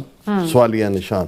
ਔਰ ਇਹ ਲੰਬਾ ਚੌੜਾ ਆਰਟੀਕਲ ਹੈ, ਮੈਂ ਆਲਰੇਡੀ ਉਹਨੂੰ ਉਹਦਾ ਬਰੀਫ ਦੇ ਦਿੱਤਾ ਹੈ ਕਿ ਵੀ ਉਹਦੇ 'ਚ ਉਹਨਾਂ ਨੇ ਕਿਹਾ ਕਿ ਵੀ ਇਹ ਜਿਹੜੀ ਹੈ ਇੱਕ ਪਾਸੇ ਤਾਂ ਬੈਟਲ ਫॉर ਦਾ ਨੈਰੇਟਿਵ ਹੈ। ਜੇ ਤਾਂ ਨੈਰੇਟਿਵ ਲਈ ਕਹਿਣਾ ਹੈ ਉਹ ਤਾਂ ਜਿਵੇਂ ਪ੍ਰੈਜ਼ੀਡੈਂਟ ਟਰੰਪ ਨੇ ਵੀ ਕਿਹਾ ਕਿ ਵੀ ਅਸੀਂ ਵੀ ਹੈਵ ਵਨ ਦਾ ਵਾਰ, ਔਰ ਉਹ ਜਿਹੜਾ ਉਹਨਾਂ ਦਾ ਸੈਕਟਰੀ ਆਫ ਡਿਫੈਂਸ ਉਹਨੇ ਕਿਹਾ ਜੀ ਈਰਾਨ ਨੇ ਚੀਕਾਂ ਮਾਰੀਆਂ ਕਿ ਵੀ ਸੀਜ਼ ਫਾਇਰ ਕਰੋ ਔਰ ਦੂਸਰਾ ਕਰੋ, ਜਿਹੜਾ ਗਲਤ ਹੈ। ਪਰ ਕਿਉਂਕਿ ਬੈਟਲ ਆਫ ਨੈਰੇਟਿਵ ਹੈ, ਬੈਟਲ ਫॉर ਦਾ ਨੈਰੇਟਿਵ ਹੈ, ਜੋ ਮਿਸਟਰ ਹੈਗਸੈਥ ਜੋ ਚਾਹਣ ਉਹ ਕਹਿਣ। ਔਰ ਇਸੇ ਤਰ੍ਹਾਂ ਜਿਹੜਾ ਈਵਨ ਵਿਦਨ ਅਮਰੀਕਨ ਸਿਸਟਮ ਦੇ ਅਸੀਂ ਦੇਖਦੇ ਹਾਂ ਕਿ ਉਹਨਾਂ ਦਾ ਕਾਊਂਟਰ ਇੰਟੈਲੀਜੈਂਸ ਚੀਫ ਮਿਸਟਰ ਕੈਨ, ਉਹਨਾਂ ਦੇ 4 ਸਟਾਰ ਜਨਰਲ ਕਿੰਨੇ ਜਿਹੜੇ ਸਮਝਦੇ ਸੀ ਵੀ we are not ready for the war. ਹੁਣ ਰੈਡੀ ਨਾ ਹੋਣ ਦਾ ਮਤਲਬ ਇਹ ਸਾਹਮਣੇ ਹੈ ਕਿ ਵੀ ਈਵਨ ਇਹ ਵੀ ਆ ਰਿਹਾ ਕਿ ਵੀ ਜਿਹੜੇ ਇਹਨਾਂ ਦੇ ਅਮਰੀਕਾ ਦੇ ਹੁਣ 800 ਦੇ ਕਰੀਬ ਅੱਡੇ ਅਰਾਊਂਡ ਦਾ ਗਲੋਬ ਨੇ, ਜਿਵੇਂ ਸਾਊਥ ਕੋਰੀਆ 'ਚ ਸੀ ਜਾਂ ਜਾਪਾਨ 'ਚ ਸੀ, ਉੱਥੋਂ ਵੀ ਜਿਹੜੀਆਂ ਮਿਸਾਈਲਸ ਔਰ ਦੂਜੀਆਂ ਤੀਜੀਆਂ ਉਹਨਾਂ ਨੂੰ ਕੱਢ ਕੇ ਲਿਜਾਣੀਆਂ ਪਈਆਂ। ਔਰ ਇਸ ਵੇਲੇ ਅਮਰੀਕਾ ਜੋ ਉਸ ਕਿਸਮ ਦੀ ਮੈਨੂਫੈਕਚਰਿੰਗ ਹੱਬ ਨਹੀਂ ਹੈ, ਹੁਣ ਉਹ ਜੇ ਹੋਰ ਬਜਟ ਲੈਣਗੇ ਲੌਂਗ ਟਰਮ ਹੋਏਗਾ। ਸੋ ਇਸ ਵੇਲੇ ਮਿਲੀਟੈਰਲੀ ਵੀ ਡਿਪਲੋਮੈਟਿਕਲੀ ਵੀ ਔਰ ਕੁੱਲ ਮਿਲਾ ਕੇ ਜੇ ਕਹਿਣਾ ਹੋਏ ਕਿ ਭਾਈ ਕੋਈ ਵੀ ਆਬਜੈਕਟਿਵ ਹਾਸਲ ਨਾ ਹੋ, ਰਿਜੀਮ ਚੇਂਜ ਸ਼ੁਰੂ ਤੋਂ ਇੱਥੋਂ ਹੀ ਹੋਇਆ ਸੀ ਕਿ ਵੀ ਰਿਜੀਮ ਰਾਦਰ ਇਹਦੇ ਉਲਟੇ ਹੋਇਆ ਵੀ 3 ਟਾਇਰ ਉਹਨਾਂ ਦੇ ਲੀਡਰਸ਼ਿਪ ਮਾਰਨ ਦੇ ਬਾਵਜੂਦ ਰਾਦਰ ਉਹਨਾਂ ਦੀ ਜਿਹੜੀ ਇਹਨਾਂ ਦੀ ਐਕਸਪੈਕਟੇਸ਼ਨ ਸੀ ਕਿ ਜੀ 55-60% ਉੱਥੇ ਪਰਸ਼ੀਅਨ ਮੂਲ ਦੇ ਲੋਕ ਨੇ, 15-20% ਅਜ਼ਰੀ ਨੇ ਅਜ਼ਰਬਾਈਜਾਨ ਵਾਲੇ, ਫਿਰ 10% ਦੇ ਕਰੀਬ ਜਿਹੜੇ ਨੇ ਕੋਈ ਬਲੋਚ ਨੇ, ਕੋਈ ਕੁਰਦ ਨੇ, ਕੋਈ ਦੂਜੇ ਨੇ, ਉਹਨਾਂ ਨੂੰ ਵੀ ਹਥਿਆਰ ਦੇਣ ਦੀ ਗੱਲ ਕੀਤੀ। ਔਰ ਪ੍ਰੈਜ਼ੀਡੈਂਟ ਟਰੰਪ ਨੇ ਕਿਹਾ ਵੀ ਉਹ ਤਾਂ ਹਥਿਆਰ ਉਹਨਾਂ ਨੇ ਕੋਲ ਹੀ ਰੱਖ ਲਏ। ਕੋਈ ਰਿਬੈਲੀਅਨ ਰਾਦਰ ਇਹਨੇ ਮੁਲਕ ਨੂੰ ਯੂਨਾਈਟ ਕਰ ਦਿੱਤਾ ਔਰ ਲੋਕ ਬੇਖੌਫ ਹੋ ਕੇ ਬਾਹਰ ਆਏ। ਔਰ ਇਹੀ ਜਿਹੜਾ ਇਹਨਾਂ ਦਾ ਮਿਸਟਰ ਟੌਮ ਦਾ ਐਨਾਲਿਸਿਸ ਹੈ ਉਹਦੇ 'ਚ ਉਹਨਾਂ ਨੇ ਕਿਹਾ ਕਿ ਵੀ ਇਹ ਜਿਹੜੀ ਹੈ ਬਰੀਫਿੰਗਸ ਵੀ ਜਿਹੜੀਆਂ ਨੇ ਵਾਈਟ ਹਾਊਸ 'ਚੋਂ ਚੈਸਟ ਥੰਪਿੰਗ ਅਫੇਅਰ ਜ਼ਿਆਦਾ ਬਣ ਗਈਆਂ। ਔਰ ਇਹ ਜ਼ਿਆਦਾ ਜਿਹੜਾ ਇੱਕ ਜਿਵੇਂ TV ਸ਼ੋਅ ਹੁੰਦੇ ਨੇ ਇਹ ਇਸ ਵਾਂਗ ਲੱਗੇ, ਪਰ ਨਾ ਤਾਂ little progress on nuclear issue ਵੀ ਉਹ ਉੱਥੇ ਦਾ ਉੱਥੇ ਹੀ ਖੜਾ ਹੈ, ਔਰ ਈਰਾਨ ਕੋਲ ਐਨਰਿਚਡ ਯੂਰੇਨੀਅਮ ਹੈ। ਰਾਦਰ ਈਰਾਨ ਹੁਣ ਉਹ ਕਹਿ ਰਿਹਾ ਵੀ ਅਸੀਂ NPT ਚੋਂ ਬਾਹਰ ਨਿਕਲ, ਨੌਨ ਪ੍ਰੋਲੀਫਰੇਸ਼ਨ ਟ੍ਰੀਟੀ ਚੋਂ ਬਾਹਰ ਨਿਕਲ ਸਕਦੇ ਹਾਂ। ਫਿਰ ਜਿਹੜਾ ਇਸ ਦਾ ਡੀਗ੍ਰੇਡਿੰਗ ਈਰਾਨਜ਼ ਆਰਸੈਨਲ, ਵੀ ਉਹਨਾਂ ਨੂੰ ਅਸੀਂ ਡੀਗ੍ਰੇਡ ਕਰਾਂਗੇ, ਮਿਸਾਈਲਸ ਨੂੰ, ਡਰੋਨਸ ਨੂੰ, ਉਹਦੇ 'ਚ ਵੀ ਕੋਈ ਕਾਮਯਾਬੀ ਨਹੀਂ ਹੋਈ। ਰਾਦਰ ਇਸ ਵੇਲੇ ਵੀ ਜਿਹੜੀ ਇੰਟੈਲੀਜੈਂਸ ਰਿਪੋਰਟ ਦਾ ਮੈਂ ਜ਼ਿਕਰ ਕੀਤਾ ਹੈ ਕਿ ਮੋਰ ਦੈਨ ਹਾਫ ਦਾ ਆਰਸੈਨਲ ਜਿਹੜਾ ਇੰਟੈਕਟ ਹੈ ਈਰਾਨ ਦੇ ਕੋਲ। ਫਿਰ ਕਾਸਟ ਆਫ ਵਾਰ ਕਿ ਆਲਮੋਸਟ $2 ਬਿਲੀਅਨ ਐਵਰੀ ਡੇ, ਕਿਉਂਕਿ ਅਮਰੀਕਾ ਨੇ ਟੋਮਹੌਕ ਮਿਸਾਈਲਸ ਵੀ ਯੂਜ਼ ਕੀਤੀਆਂ, ਔਰ ਜਿਹੜੀਆਂ ਕੈਜੁਅਲਟੀਜ਼ ਨੇ 13 ਡੈਡ ਐਂਡ ਹੰਡਰਡਸ ਵੂਨਡਡ, ਔਰ ਜਿਹੜੀ ਪੋਲੀਟੀਕਲ ਕਾਸਟ ਹੈ ਕਿ ਪ੍ਰੈਜ਼ੀਡੈਂਟ ਟਰੰਪ ਆਪਣੇ ਖੈਮੇ 'ਚ ਅਨਪੋਪੂਲਰ ਹੋ ਰਹੇ ਨੇ, ਅਕਤੂਬਰ ਨਵੰਬਰ 'ਚ ਮਿਡ ਟਰਮ ਪੋਲਸ ਨੇ ਉਹ ਪ੍ਰਭਾਵਿਤ ਹੋਣਗੀਆਂ। ਸੋ ਇਹਦੀ ਪੋਲੀਟੀਕਲ ਕਾਸਟ ਵੀ ਪ੍ਰੈਜ਼ੀਡੈਂਟ ਟਰੰਪ ਨੂੰ ਦੇਣੀ ਪੈ ਰਹੀ ਹੈ। ਫਿਰ ਉਹਨਾਂ ਨੇ ਕਿਹਾ ਕਿ ਵੀ ਮੈਗਾ ਮੂਵਮੈਂਟ ਦੇ ਪੋਡਕਾਸਟ ਹੋਸਟ ਜਰਨਲਿਸਟ ਟੱਕਰ ਕਾਰਲਸਨ ਵਰਗੇ ਲੋਕ ਉਹ ਵੀ ਡਿਸਐਗਰੀ ਕਰਦਿਆਂ ਇਸ ਖੈਮੇ 'ਚੋਂ ਨਿਕਲ ਗਏ, ਔਰ ਇਸੇ ਤਰ੍ਹਾਂ ਜਿਹੜੀ ਉਹਨਾਂ ਦੀ ਇਰਾਨੀਅਨ ਇਨਫਰਾਸਟਰਕਚਰ ਔਰ ਦੂਸਰਾ ਉਸੇ ਹੀ ਥਾਂ 'ਤੇ ਖੜ੍ਹਾ ਹੈ।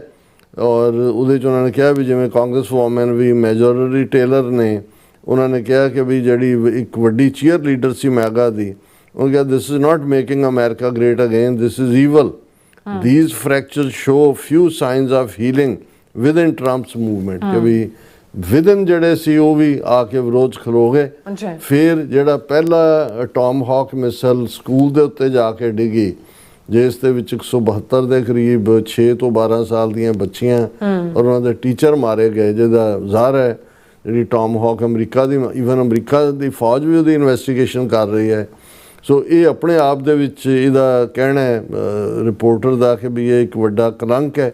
ਉਹਨੇ ਕਿਹਾ ਵੀ ਇਸ ਸਾਰੇ ਦੇ ਚੱਲਦੇ ਆ ਈਵਨ ਅਮਰੀਕਾ ਦੇ ਖੈਮਿਆਂ ਦੇ ਵਿੱਚ 5ਵੀਂ ਅਮੈਂਡਮੈਂਟ ਨੂੰ ਇਨਵੋਕ ਕਰਨ ਦੀ ਗੱਲ ਹੋਈ, ਜਿਸ 5ਵੀਂ ਅਮੈਂਡਮੈਂਟ ਦਾ ਹਿੱਸਾ ਹੁੰਦਾ ਕਿ ਪ੍ਰੈਜ਼ੀਡੈਂਟ ਜਿਹੜਾ ਹੈ ਉਹ ਦਿਮਾਗੀ ਤੌਰ 'ਤੇ ਜਾਂ ਸਰੀਰਕ ਤੌਰ 'ਤੇ ਤੰਦਰੁਸਤ ਨਹੀਂ ਹੈ, ਠੀਕ ਫੈਸਲੇ ਨਹੀਂ ਲੈ ਰਿਹਾ, ਔਰ ਵਾਈਸ ਪ੍ਰੈਜ਼ੀਡੈਂਟ ਜਿਹੜਾ ਉਹ ਟੇਕ ਓਵਰ ਕਰੇ ਔਰ ਉਹਦੀ ਇੰਪੀਚਮੈਂਟ ਹੋਏ। ਫਿਰ ਉਹਨੇ ਕਿਹਾ ਵੀ ਇਹ ਸਾਰੇ ਜਿਹੜਾ ਅਮਰੀਕਾ ਨੂੰ ਹੋਰ ਨੁਕਸਾਨ ਹੋਇਆ ਨੈਟੋ ਐਲਾਈ, ਕਿ ਵੀ ਨੈਟੋ ਜਿਹੜੀ ਬਣਾਈ ਅਮਰੀਕਾ ਨੇ ਸੀ ਨਾਰਥ ਐਟਲਾਂਟਿਕ ਟ੍ਰੀਟੀ ਆਰਗੇਨਾਈਜੇਸ਼ਨ, ਵੀ ਨੈਟੋ ਨੇ ਵੀ ਕੋਆਪਰੇਟ ਕਰਨ ਤੋਂ ਨਾ ਕਰ ਦਿੱਤੀ। ਸਪੇਨ ਨੇ ਤਾਂ ਕਿਹਾ ਵੀ ਸਾਡਾ 에ਅਰ ਸਪੇਸ ਵੀ ਨਹੀਂ ਯੂਜ਼ ਕਰ ਸਕਦੇ, ਔਰ ਇਹੀ ਸਟੈਂਡ ਹਾਲਾਂ ਬ੍ਰਿਟਨ ਔਰ ਫਰਾਂਸ ਨੇ ਵੀ ਕੁੜਿੱਤਣ ਵਾਲਾ ਸਟੈਂਡ ਲਿਆ।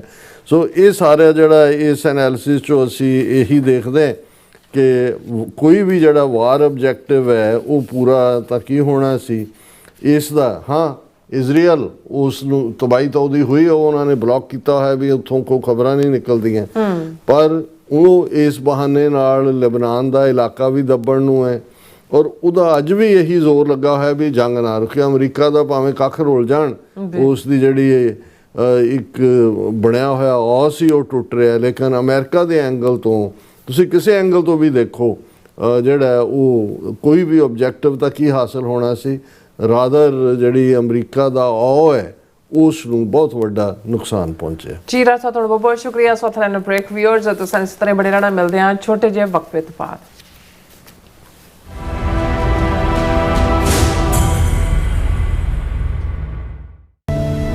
ਤੁਸੀਂ ਵੇਖ ਰਹੇ ਹੋ TV 84, ਇੱਕ ਅਜਿਹਾ ਚੈਨਲ ਜੋ ਪਾਬੰਦੀਆਂ ਦੇ ਬਾਵਜੂਦ ਵੀ ਸੱਚ ਨੂੰ ਆਧਾਰ ਬਣਾ ਕੇ ਸਿੱਖ ਸੰਘਰਸ਼, ਸਿੱਖ ਨਜ਼ਰੀਏ ਅਤੇ ਕੌਮੀ ਮੁੱਦਿਆਂ ਨੂੰ ਨਿਡਰਤਾ ਨਾਲ ਸਾਹਮਣੇ ਰੱਖਦਾ ਆ ਰਿਹਾ। ਹੁਣ ਇੱਕ ਵਾਰ ਫਿਰ ਭਾਰਤ ਵਿੱਚ TV 84 ਨੂੰ ਰਿਸਟ੍ਰਿਕਟ ਕਰ ਦਿੱਤਾ ਗਿਆ। ਸੱਚ ਨੂੰ ਦਬਾਇਆ ਤਾਂ ਜਾ ਸਕਦਾ ਹੈ, ਪਰ ਮਿਟਾਇਆ ਨਹੀਂ। ਅਸੀਂ ਖਾਮੋਸ਼ ਨਹੀਂ ਹੋਏ, ਸਾਡੀ ਆਵਾਜ਼ ਅਜੇ ਵੀ ਜਿਉਂਦੀ ਹੈ। ਭਾਰਤ ਤੋਂ ਬਾਹਰ TV 84 ਅਜੇ ਵੀ ਉਪਲਬਧ ਹੈ ਤੇ ਭਾਰਤ ਵਿੱਚ ਤੁਸੀਂ TV 84 ਦੀ ਵੈਬਸਾਈਟ ਤੇ ਸਾਡੀ ਪੂਰੀ ਰਿਪੋਰਟਿੰਗ, ਵੀਡੀਓਜ਼ ਅਤੇ ਸੱਚੀ ਜਾਣਕਾਰੀ ਵੇਖ ਸਕਦੇ ਹੋ।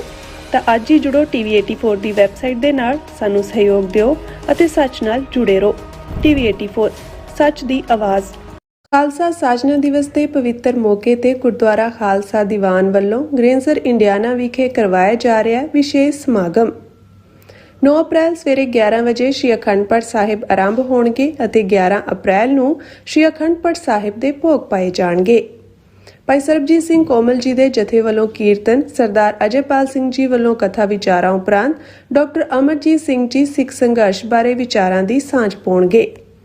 ਆਓ ਸਾਰੇ ਮਿਲ ਕੇ ਖਾਲਸਾ ਸਾਜਨਾ ਦਿਵਸ ਨੂੰ ਸ਼ਰਧਾ ਤੇ ਉਤਸ਼ਾਹ ਨਾਲ ਮਨਾਈਏ ਤੇ ਆਪਣੇ ਪਰਿਵਾਰ ਸਮੇਤ ਹਾਜ਼ਰੀਆਂ ਭਰ ਕੇ ਗੁਰੂ ਘਰ ਦੀਆਂ ਬਰਕਤਾਂ ਪ੍ਰਾਪਤ ਕਰੀਏ ਜੀ। ਹੋਰ ਜਾਣਕਾਰੀ ਲਈ ਸੰਪਰਕ ਕਰੋ ਸਰਦਾਰ ਭੋਲਾ ਸਿੰਘ 269 506 3085 ਤੇ।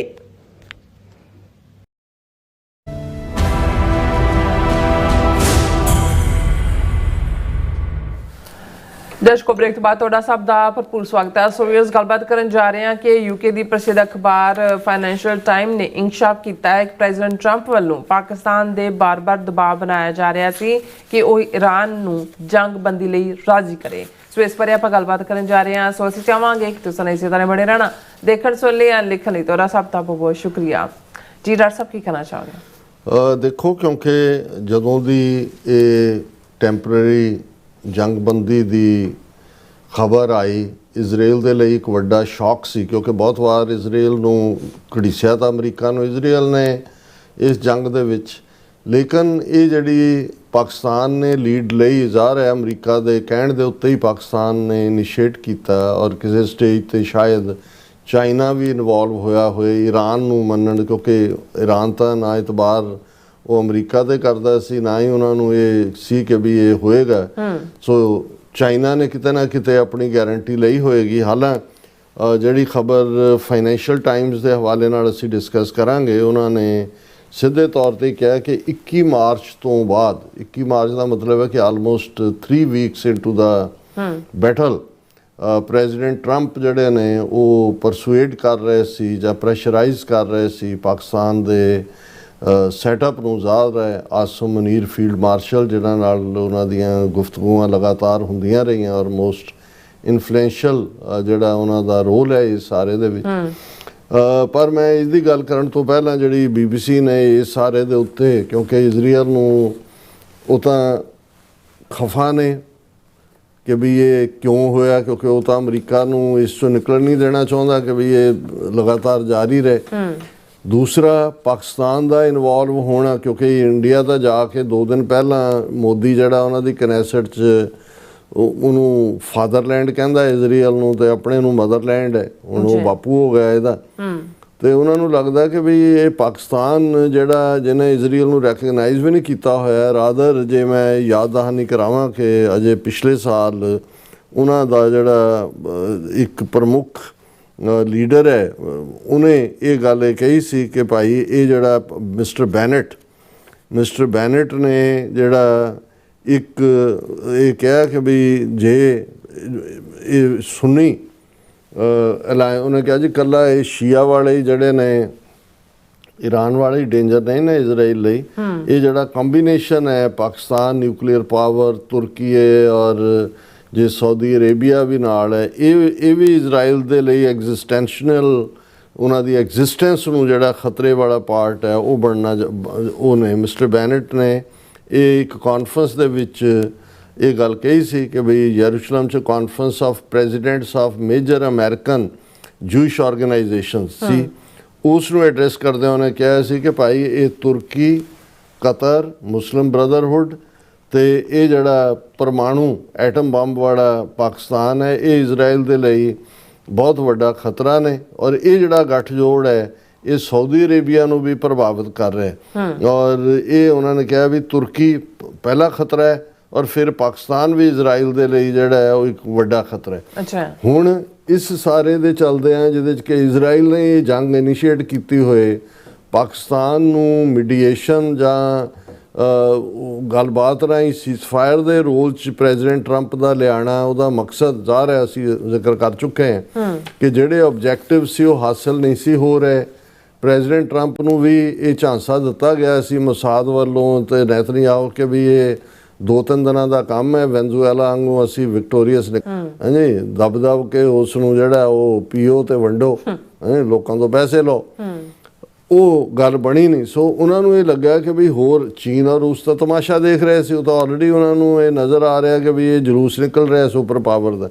ਹੁਣ ਇਹ ਜਿਹੜੀ ਸਟੋਰੀ ਫਾਈਨੈਂਸ਼ੀਅਲ ਟਾਈਮਜ਼ ਨੇ ਬ੍ਰੇਕ ਕੀਤੀ, ਇਸ ਤੋਂ ਠੀਕ ਪਹਿਲਾਂ ਇਹ ਜਿਹੜੀ ਮਿਸਟਰ ਬੈਨਟ ਨੇ ਤਾਂ ਪਿਛਲੇ ਸਾਲ ਗਿਆ ਸੀ, ਪਰ ਜਿਹੜਾ ਇਜ਼ਰਾਈਲ ਦਾ ਐਂਬੈਸਡਰ ਹੈ ਇੰਡੀਆ ਦੇ ਵਿੱਚ ਮਿਸਟਰ ਰੂਕੇਨ ਅਜ਼ਾਰ, ਉਹਨਾਂ ਨੇ ਬੀਤੇ ਕੱਲ ਬੁੱਧਵਾਰ ਨੂੰ ਉਹਨਾਂ ਨੇ ਕਿਹਾ ਕਿ ਜੀ ਇਹ ਜਿਹੜਾ ਪਾਕਿਸਤਾਨ ਦਾ ਰੋਲ ਹੈ ਮੀਡੀਏਸ਼ਨ ਦਾ, ਇਹ ਸ਼ੱਕ ਦੇ ਘੇਰੇ 'ਚ ਹੈ। ਮਤਲਬ ਇਹ ਹੈ ਕਿ ਵੀ ਵੀ ਡੋਂਟ ਟਰਸਟ ਪਾਕਿਸਤਾਨ, ਇਜ਼ਰਾਈਲ ਕਹਿਣਾ ਚਾਹੁੰਦਾ ਹੈ। ਔਰ ਉਹਨਾਂ ਨੇ ਕਿਹਾ ਜੀ ਅਸੀਂ ਉਹਨੂੰ ਕੋਈ ਵਿਸ਼ਵਾਸਯੋਗ ਮੁਲਕ ਵਜੋਂ ਨਹੀਂ ਦੇਖਦੇ, ਔਰ ਇਹ ਠੀਕ ਹੈ ਕਿ ਵੀ ਉਹਨੂੰ ਵਕਤੀ ਤੌਰ 'ਤੇ ਇਸ ਕੰਮ ਲਈ ਕਿਹਾ, ਲੇਕਿਨ ਸਾਨੂੰ ਉਹਦੇ 'ਤੇ ਕੋਈ ਇਤਬਾਰ ਨਹੀਂ ਹੈ। ਹੁਣ ਅਸੀਂ ਫਾਈਨੈਂਸ਼ੀਅਲ ਟਾਈਮਸ ਦੀ ਗੱਲ ਕਰਦੇ ਹਾਂ, ਇਹ ਯੂਕੇ ਦਾ ਪ੍ਰਸਿੱਧ ਅਖਬਾਰ ਹੈ, ਔਰ ਉਸ ਨੇ ਫਾਈਨੈਂਸ਼ੀਅਲ ਟਾਈਮ ਨੇ ਆਪਣੀ ਰਿਪੋਰਟ 'ਚ ਇਹ ਕਿਹਾ ਵੀ ਜਦੋਂ ਇਸ ਜੰਗ ਦੇ ਦੌਰਾਨ ਤੇਲ ਦੀਆਂ ਕੀਮਤਾਂ ਵੱਧਦੀਆਂ ਚਲੀਆਂ ਗਈਆਂ ਔਰ ਈਰਾਨ ਦੀ ਜਿਹੜੀ ਮਜ਼ਬੂਤੀ ਸੀ ਜੰਗ ਦੇ ਮੈਦਾਨ ਦੇ ਵਿੱਚ ਵੀ, ਉਹਨੂੰ ਦੇਖ ਕੇ ਪ੍ਰੈਜ਼ੀਡੈਂਟ ਟਰੰਪ ਨੇ ਜਿਹੜਾ 21 ਮਾਰਚ ਤੋਂ ਜਿਹੜਾ ਇਹ ਯਤਨ ਸ਼ੁਰੂ ਕੀਤਾ ਕਿ ਯੁੱਧ ਵਿਰਾਮ ਹੋ ਜਾਏ, ਜੰਗਬੰਦੀ ਹੋ ਜਾਏ। ਔਰ ਉਹਨਾਂ ਨੇ ਕਿਹਾ ਵੀ ਇਹ ਉਹੀ ਦਿਨ ਹੈ ਜਿਸ ਦਿਨ ਈਰਾਨ ਨੇ ਵੀ ਇਹ ਧਮਕੀ ਦਿੱਤੀ ਸੀ, ਕਿਉਂਕਿ ਟਰੰਪ ਨੇ ਕਿਹਾ ਸੀ ਵੀ ਅਸੀਂ ਤੁਹਾਡੇ ਪਾਵਰ ਔਰ ਸਭ ਕੁਝ ਉਡਾ ਦਿਆਂਗੇ, ਤੇ ਈਰਾਨ ਨੇ ਵੀ ਕਿਹਾ ਸੀ ਵੀ ਅਸੀਂ ਜਿਹੜਾ ਉਹ ਤੁਹਾਨੂੰ ਫਿਰ ਜਵਾਬੀ ਕਾਰਵਾਈ ਕਰਾਂਗੇ ਤੁਹਾਡੇ ਸਾਰੀਆਂ ਜਿਹੜੀਆਂ ਕਲਾਇੰਟ ਸਟੇਟਸ ਨੇ। ਔਰ ਇਹ ਫਾਈਨੈਂਸ਼ੀਅਲ ਟਾਈਮਸ ਦਾ ਕਹਿਣਾ ਹੈ ਕਿ ਉਸ ਦਿਨ ਤੋਂ ਹੀ ਜਿਹੜੀ ਹੈ ਪਾਕਿਸਤਾਨ ਦੇ ਨਾਲ ਬੈਕ ਚੈਨਲ ਜਿਹੜੇ ਨੇ ਉਹ ਗੱਲਬਾਤ ਸ਼ੁਰੂ ਹੋ ਗਈ ਸੀ। ਉਹਨਾਂ ਨੇ ਕਿਹਾ ਵੀ ਸਾਡੇ ਕੋਲ 5 ਸੋਰਸ ਨੇ ਜਿਨ੍ਹਾਂ ਨੇ ਕਨਫਰਮ ਕੀਤਾ ਕਿ 21 ਮਾਰਚ ਤੋਂ ਇਹ ਬੈਕ ਚੈਨਲ ਗੱਲਬਾਤ ਸ਼ੁਰੂ ਹੋਈ। ਉਹਨਾਂ ਨੇ ਕਿਹਾ ਵੀ ਹਾਲਾਂਕਿ ਜਿਹੜੇ ਪਾਕਿਸਤਾਨੀ ਅਫੀਸ਼ੀਅਲ ਸੀ ਉਹ ਇਸ ਲਈ ਬਹੁਤੇ ਰਾਜ਼ੀ ਨਹੀਂ ਸੀ ਹੋ ਰਹੇ। ਉਹਨਾਂ ਨੂੰ ਸੀ ਕਿ ਵੀ ਬਹੁਤ ਸਾਰੀਆਂ ਮੁਸ਼ਕਲਾਂ ਨੇ ਇਸ ਸਾਰੇ ਦੇ ਵਿੱਚ, ਕਿ ਵੀ ਇਹ ਲੜਾਈ ਇਕੱਲੀ ਅਮਰੀਕਾ ਈਰਾਨ ਦੀ ਨਹੀਂ ਹੈ, ਇਜ਼ਰਾਈਲ ਔਰ ਈਰਾਨ ਦੀ ਪ੍ਰੋਕਸੀ ਜਿਹੜੀ ਹੈ ਹਿਜ਼ਬੁੱਲਾ ਉਹਦੇ ਨਾਲ ਲਬਨਾਨ ਦੇ ਵਿੱਚ ਵੀ ਚੱਲ ਰਹੀ ਹੈ, ਔਰ ਇਜ਼ਰਾਈਲ ਜਿਹੜਾ ਇਹਨੂੰ ਖਰਾਬ ਕਰੇਗਾ। ਫਿਰ ਪਾਕਿਸਤਾਨ ਨੇ ਇਹ ਡਰ ਵੀ ਦਿੱਤਾ ਸੀ ਕਿ ਵੀ ਇਹ ਜਿਹੜਾ ਇਹ ਜਿਹੜੀ ਈਵਨ ਈਰਾਨ ਗਾਰਡਸ ਹੈ ਰੈਵੋਲੂਸ਼ਨਰੀ, ਉਹ ਵੀ ਹਮਲੇ ਜਾਰੀ ਰੱਖ ਸਕਦਾ ਹੈ ਜੇ ਉੱਥੇ ਲਬਨਾਨ ਦੇ ਵਿੱਚ ਇਜ਼ਰਾਈਲ ਪਿੱਛੇ ਨਹੀਂ ਹਟਦਾ। ਔਰ ਫਿਰ ਇਹਦੇ 'ਚ ਦੂਸਰਾ ਫੀਅਰ ਇਹ ਸੀ ਕਿ ਵੀ ਪਾਕਿਸਤਾਨ ਨੇ ਸਾਊਦੀ ਅਰੇਬੀਆ ਦੇ ਨਾਲ ਡਿਫੈਂਸ ਪੈਕਟ ਸਾਈਨ ਕੀਤਾ। ਉਹਨੇ ਕਿਹਾ ਵੀ ਈਰਾਨ ਵੀ ਸਾਡੇ 'ਤੇ ਇਤਬਾਰ ਨਹੀਂ ਕਰੇਗਾ, ਉਹਨਾਂ ਨੂੰ ਲੱਗੇਗਾ ਵੀ ਅਸੀਂ ਸਾਊਦੀ ਅਰੇਬੀਆ ਦੀ ਖੇਡ। ਇਹ ਫਾਈਨੈਂਸ਼ੀਅਲ ਟਾਈਮਸ ਜਿਹੜਾ ਹੈ ਇਹ ਆਪਣਾ ਦੇ ਰਿਹਾ। ਔਰ ਨਾਲ ਦੀ ਨਾਲ ਜਿਹੜਾ ਸਾਊਦੀ ਅਰਬ ਦੇ ਟਿਕਾਣਿਆਂ 'ਤੇ ਈਰਾਨ ਹਮਲੇ ਕਰ ਰਿਹਾ ਸੀ, ਸਾਊਦੀ ਅਰੇਬੀਆ ਵੀ ਕਾਫੀ ਨਾਰਾਜ਼ ਸੀ।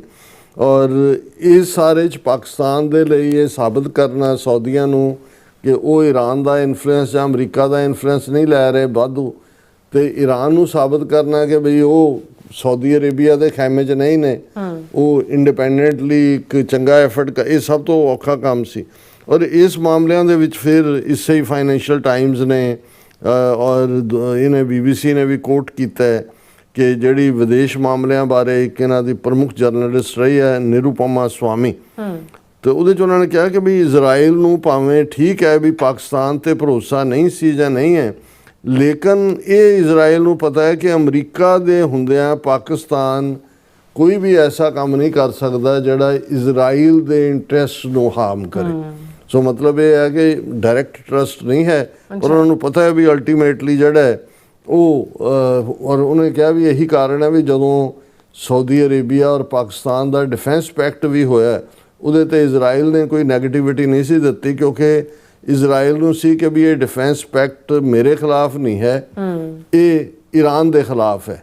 ਕਿਉਂਕਿ ਜਿਹੜਾ ਈਰਾਨ ਦੇ ਵੱਧ ਔਰ ਇਹ ਵੀ ਇਹਨੇ ਫਾਈਨੈਂਸ਼ੀਅਲ ਟਾਈਮਸ ਨੇ ਵੀ, ਵਾਲ ਸਟਰੀਟ ਜਰਨਲ ਨੇ ਵੀ ਕਿਹਾ ਕਿ ਜਿਹੜੇ ਕਰਾਊਨ ਪ੍ਰਿੰਸ ਹੈ ਸਾਊਦੀ ਅਰੇਬੀਆ ਦਾ, ਉਹ ਇੱਥੇ DC ਆ ਕੇ ਬੈਠਾ ਰਿਹਾ 28 ਮਾਰਚ ਤੋਂ ਪਹਿਲੇ ਅਮਰੀਕਾ ਨੂੰ ਕਿ ਵੀ ਕਰੋ ਹਮਲਾ। ਸੋ ਮਤਲਬ ਹੁਣ ਹੁੰਦਾ ਇਹ ਹੈ ਕਿ ਵੀ ਕਹਿਣ ਨੂੰ ਜੋ ਮਰਜ਼ੀ ਕਹੀ ਜਾਈ ਹੈ ਵੀ ਇਸਲਾਮਿਕ ਮੁਲਕ ਨੇ 57 ਮੁਲਕ ਨੇ, OIC ਹੈ ਔਰ ਇਸਲਾਮਿਕ ਬ੍ਰਦਰਹੁੱਡ ਹੈ, ਲੇਕਿਨ ਜੇ ਘਰ ਦੇ ਵਿੱਚ ਇਹ ਕਲਾ ਨਾ ਹੁੰਦੀ ਜਾਂ ਨਾ ਹੋਏ, ਤੁਹਾਡੇ ਕੋਲ ਤੁਸੀਂ ਦੁਨੀਆ ਦੇ 60-65% ਐਨਰਜੀ ਦੇ ਉੱਤੇ ਬੈਠੇ ਹੋਏ ਹੋ, ਰੱਬ ਨੇ ਤੁਹਾਨੂੰ ਅੱਲਾਹ ਤਾਲਾ ਨੇ ਨਵਾਜਿਆ ਮੈਲਟਡ ਯੈਲੋ ਗੋਲਡ, ਔਰ ਈਵਨ ਦੁਨੀਆ ਦੀ ਇਕੋਨਮੀ ਜਦੋਂ ਪੈਟਰੋ ਡਾਲਰ ਕਿਹਾ ਜਾਂਦਾ ਉਹ ਤਾਂ ਹੈ ਹੀ ਹੈ ਕਿ ਵੀ ਡਾਲਰ ਦੀ ਕੀਮਤ ਹੀ ਉਹਦੇ ਨਾਲ ਸਾਊਦੀ ਅਰੇਬੀਆ ਨੂੰ ਹੀ ਅਮਰੀਕਾ ਨੇ ਮਨਾਇਆ ਸੀ ਕਿ ਭਾਈ ਇਹ ਤੁਸੀਂ ਸਾਰੀ ਡਾਲਰ ਦੇ ਵਿੱਚ ਕਰਨਾ। ਹੁਣ ਇੰਨਾ ਕੁਛ ਹੋਣ ਦੇ ਬਾਵਜੂਦ ਜੇ ਆਪਸ ਦੇ ਵਿੱਚ ਤੁਸੀਂ ਕਰ ਰਹੇ ਹੋ ਔਰ ਉਹਦਾ ਨਤੀਜਾ ਅੱਜ ਸਾਹਮਣੇ, ਔਰ ਇਹ ਠੀਕ ਹੈ ਕਿ ਵੀ ਇਜ਼ਰਾਈਲੀ ਕੀ ਕਹਿੰਦੇ ਨੇ ਕੀ ਨਹੀਂ, ਲੇਕਿਨ ਪਾਕਿਸਤਾਨ ਜਿਹੜਾ ਉਹ ਆਪਣਾ ਰੋਲ ਖੂਬਸੂਰਤੀ ਦੇ ਨਾਲ ਅਦਾ ਕਰ ਰਹੇ ਅੱਛਾ ਔਰ ਅਸੀਂ ਜਿਹੜਾ ਜਦੋਂ ਕੱਲ ਵੀ ਜਿਹੜਾ ਸੈਗਮੈਂਟ ਕੀਤਾ ਹੈ ਕਿ ਭਾਈ ਕਿਵੇਂ ਗਲੋਬਲ ਲੀਡਰਸ਼ਿਪ ਨੇ ਜਿਹਦੇ ਵਿੱਚ ਯੂਰਪੀਅਨ ਯੂਨੀਅਨ, ਯੂਰਪ ਦੇ ਲੀਡਰ, ਅਫਰੀਕਾ ਦੇ ਦੂਜੇ, ਉਹਨਾਂ ਨੇ ਪਾਕਿਸਤਾਨ ਦੀ ਪੁੱਜ ਕੇ ਤਾਰੀਫ ਕੀਤੀ ਹੈ ਕਿ ਭਾਈ ਉਹਨਾਂ ਨੇ ਐਸੇ ਮੌਕੇ ਦੇ ਉੱਤੇ ਜਿੱਥੇ ਇੱਕ ਕਰੂਸ਼ਲ ਰੋਲ ਉਹ ਉਹਨਾਂ ਨੇ ਨਿਭਾਇਆ। ਔਰ ਅਸੀਂ ਹੁਣ ਵੀ, ਕਿਉਂਕਿ ਜਿਹੜੀ ਨੈਗੋਸ਼ੀਏਸ਼ਨ ਅੱਜ ਸ਼ੁਰੂ ਹੋਣ ਜਾ ਰਹੀ ਹੈ, ਹਾਈ ਲੈਵਲ ਡੈਲੀਗੇਸ਼ਨ, ਉਹਨਾਂ ਦੀ ਸੇਫਟੀ, ਸਿਕਿਉਰਿਟੀ, ਉਹ ਸਾਰਾ ਵੀ ਪਾਕਿਸਤਾਨ ਦੇ ਸਾਹਮਣੇ ਬਹੁਤ ਵੱਡੀ ਜ਼ਿੰਮੇਵਾਰੀ ਹੈ। ਲੇਕਿਨ ਇਸ ਤੋਂ ਵੀ ਵੱਧ ਕੇ ਕਿ ਭਾਈ ਕੋਈ ਨਾ ਕੋਈ ਅਮਨ ਸਮਝੌਤਾ, ਪਰਮਾਨੈਂਟ ਪੀਸ ਦਾ ਉਸ ਖਿੱਤੇ ਦੇ ਵਿੱਚ ਹੋਣਾ ਇਹ ਬੜਾ ਜ਼ਰੂਰੀ ਹੈ। ਸੋ ਅਸੀਂ ਦੁਆ ਵੀ ਕਰਦੇ ਹਾਂ, ਸਾਡੀਆਂ ਬੈਸਟ ਵਿਸ਼ੇਸ ਨੇ ਔਰ ਰੱਬ ਰਹਿਮਤ ਕਰੇ ਕਿ ਅਲਟੀਮੇਟਲੀ ਜਿਹੜਾ ਹੈ ਕੋਈ ਨਾ ਕੋਈ ਪੱਕਾ ਹੱਲ। ਇਹ ਠੀਕ ਹੈ ਕਿ ਵੀ ਈਵਨ ਜੋ ਕੁਛ ਲਿਬਨਾਨ ਦੇ ਵਿੱਚ ਜਿਹੜਾ ਇਜ਼ਰਾਈਲ ਦੇ ਹਮਲਿਆਂ ਨੂੰ ਲੈ ਕੇ ਅੱਜ ਤੁਸੀਂ ਬਹੁਤ ਸਾਰਿਆਂ ਦੀਆਂ ਕਮੈਂਟਰੀਜ਼ ਦੇਖੋ ਤਾਂ ਬਹੁਤਿਆਂ ਦਾ ਇਹ ਹੈ ਕਿ ਵੀ ਇਹ ਜਿਹੜਾ ਸੀਜ਼ ਫਾਇਰ ਹੈ ਹੋਲਡ ਨਹੀਂ ਕਰੇਗਾ, ਪਰ ਮੈਨੂੰ ਇਹ ਲੱਗਦਾ ਹੈ ਵੀ ਅਲਟੀਮੇਟਲੀ ਹੋਲਡ ਵੀ ਕਰੇਗਾ। ਗੱਲਬਾਤ ਅਜੇ ਇਹ ਨਹੀਂ ਹੈ ਕਿ ਵੀ 2-4 ਸਿਟਿੰਗਸ ਦੇ ਵਿੱਚ ਗੱਲਬਾਤ ਨਿਬੜ ਜਾਏ, ਗੱਲਬਾਤ ਬਹੁਤ ਲੰਮੀ ਹੋਏਗੀ, ਕੰਟੀਨਿਊ ਹੋਏਗਾ, ਵਾਇਲੇਸ਼ਨਸ ਵੀ ਹੁੰਦੀਆਂ ਰਹਿਣਗੀਆਂ ਵਿੱਚ ਵਿਚਾਲੇ। ਲੇਕਿਨ ਜੋ 28 ਫਰਵਰੀ ਤੋਂ ਪਹਿਲਾਂ ਦਾ ਈਰਾਨ ਸੀ, ਹੁਣ ਉਹ ਈਰਾਨ ਨਹੀਂ ਰਹੇਗਾ। ਉਹ ਸਟ੍ਰੇਟ ਆਫ ਹਾਰਮੂਜ਼ ਦੇ ਉੱਤੇ ਬਿਲਕੁਲ ਆਪਣਾ ਕਬਜ਼ਾ ਨਹੀਂ ਛੱਡੇਗਾ। ਸੈਂਕਸ਼ਨਸ ਵੀ ਚੁੱਕਣੀਆਂ ਪੈਣਗੀਆਂ ਇਹਨਾਂ ਨੂੰ। ਔਰ ਇਹ ਠੀਕ ਹੈ ਵੀ ਜਿਵੇਂ ਉਹ ਵਾਰ ਰੈਪਰੇਸ਼ਨਸ ਮੰਗ ਰਿਹਾ ਸੀ ਕਿ ਜਿਹੜੀ ਮੇਰੀ ਤਬਾਹੀ ਕੀਤੀ ਹੈ ਉਹਦਾ ਹਰਜਾਨਾ, ਉਹ ਉਹਦੇ ਚੋਂ ਹੀ ਉਹਨੂੰ ਕਹਿਣਗੇ ਵੀ ਪੂਰਾ ਕਰ ਲਓ। ਲੇਕਿਨ ਕੁਛ ਨਾ ਕੁਛ ਅਮਰੀਕਾ ਨੂੰ ਜਿਹੜੀ ਹੈ ਉਹ ਵਿਕਟਰੀ ਵੀ ਚਾਹੀਦੀ ਹੈ। ਉਹਦੇ ਥੱਲੇ ਮੈਨੂੰ ਲੱਗਦਾ ਹੈ ਵੀ ਯੂਰੇਨੀਅਮ ਦੇ ਮੁੱਦੇ ਦੇ ਉੱਤੇ ਕੋਈ ਨਾ ਕੋਈ ਅਗੇਨ ਯੂਨਾਈਟਿਡ ਨੇਸ਼ਨਸ ਜਾਂ ਇੰਟਰਨੈਸ਼ਨਲ ਐਟੋਮਿਕ ਐਨਰਜੀ ਏਜੰਸੀ, ਜਿਹਦੇ ਰਾਹੀਂ ਪਹਿਲਾਂ ਪ੍ਰੈਜ਼ੀਡੈਂਟ ਓਬਾਮਾ ਦੇ ਵੇਲੇ ਐਗਰੀਮੈਂਟ ਹੋਇਆ ਸੀ, ਜਿਹਨੂੰ ਕਿ ਪ੍ਰੈਜ਼ੀਡੈਂਟ ਟਰੰਪ ਨੇ ਆਪਣੀ ਪਹਿਲੀ ਟਰਮ ਵੇਲੇ ਅਨਡੂ ਕੀਤਾ। ਕਿਉਂਕਿ ਅਦਰਵਾਈਜ਼ ਇਹ ਠੀਕ ਹੈ ਵੀ ਅਮਰੀਕਾ ਜੰਗ ਨਹੀਂ ਚਾਹੁੰਦਾ, ਪਰ ਅੱਜ ਹੀ ਪ੍ਰੈਜ਼ੀਡੈਂਟ ਟਰੰਪ ਨੇ ਕਿਹਾ ਵੀ ਅਸੀਂ ਆਪਣੀਆਂ ਫੌਜਾਂ ਜਿੱਥੇ ਨੇ ਅਜੇ ਉੱਥੇ ਰੱਖਾਂਗੇ। We will see the outcome of the dialogue.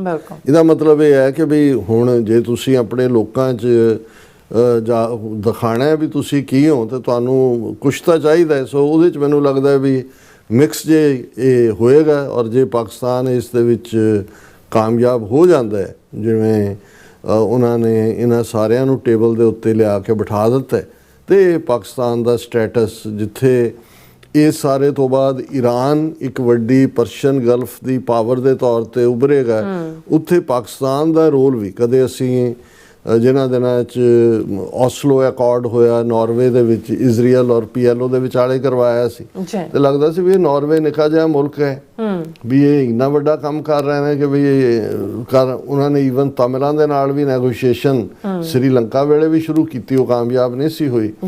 ਫਿਰ ਜਦੋਂ ਅਸੀਂ ਕਤਰ, ਜਿਹੜੀ ਹੈ ਹੀ ਬਿਲਕੁਲ ਇੱਕ ਕਤਰ ਵਾਂਗ ਹੈ, ਤੇ ਉਹਦੇ 'ਚ ਹੋਇਆ ਕਿ ਜੀ ਤਾਲਿਬਾਨ ਔਰ ਅਮਰੀਕਾ ਦਾ ਡਾਇਲੌਗ, ਦੋਹਾ ਦੇ ਵਿੱਚ ਦਫ਼ਤਰ ਖੁੱਲ੍ਹ ਗਿਆ ਤਾਲਿਬਾਨ ਦਾ, ਉਹ ਕਰਾ ਰਹੇ। ਸਾਨੂੰ ਲੱਗਦਾ ਸੀ ਵੀ ਇਹ ਕਿਹੜਾ ਇਹਨਾਂ ਦੇ ਕੋਲ ਗਿੱਦੜ ਸਿੰਘੀ ਹੈ ਕਿ ਵੀ ਕਤਰ ਡਾਇਲੌਗ ਕਰਵਾ ਰਿਹਾ।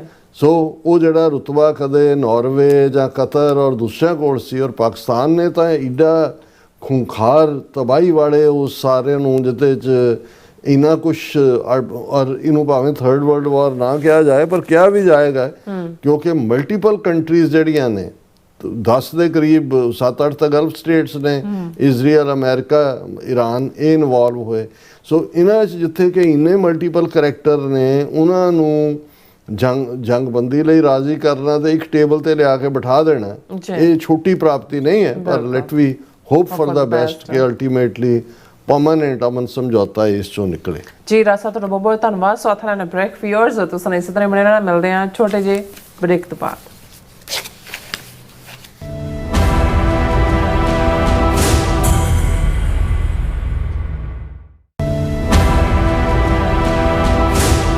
ਤੁਸੀਂ ਵੇਖ ਰਹੇ ਹੋ TV 84, ਇੱਕ ਅਜਿਹਾ ਚੈਨਲ ਜੋ ਪਾਬੰਦੀਆਂ ਦੇ ਬਾਵਜੂਦ ਵੀ ਸੱਚ ਨੂੰ ਆਧਾਰ ਬਣਾ ਕੇ ਸਿੱਖ ਸੰਘਰਸ਼, ਸਿੱਖ ਨਜ਼ਰੀਏ ਅਤੇ ਕੌਮੀ ਮੁੱਦਿਆਂ ਨੂੰ ਨਿਡਰਤਾ ਨਾਲ ਸਾਹਮਣੇ ਰੱਖਦਾ ਆ ਰਿਹਾ ਹੈ। ਹੁਣ ਇੱਕ ਵਾਰ ਫਿਰ ਭਾਰਤ ਵਿੱਚ TV 84 ਨੂੰ ਰਿਸਟ੍ਰਿਕਟ ਕਰ ਦਿੱਤਾ ਗਿਆ। ਸੱਚ ਨੂੰ ਦਬਾਇਆ ਤਾਂ ਜਾ ਸਕਦਾ ਹੈ ਪਰ ਮਿਟਾਇਆ ਨਹੀਂ। ਅਸੀਂ ਖਾਮੋਸ਼ ਨਹੀਂ ਹੋਏ, ਸਾਡੀ ਆਵਾਜ਼ ਅਜੇ ਵੀ ਜਿਉਂਦੀ ਹੈ।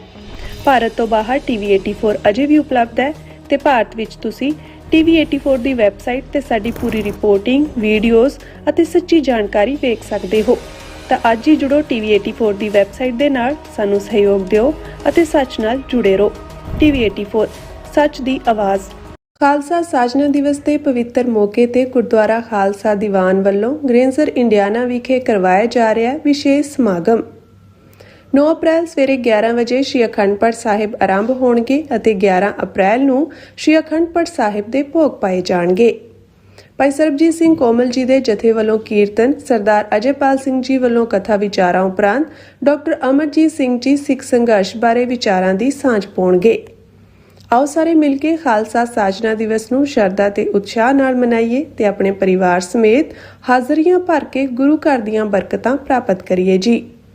ਹੋਰ ਜਾਣਕਾਰੀ ਲਈ ਸੰਪਰਕ ਕਰੋ ਸਰਦਾਰ ਭੋਲਾ ਸਿੰਘ 269 506 3085 ਤੇ।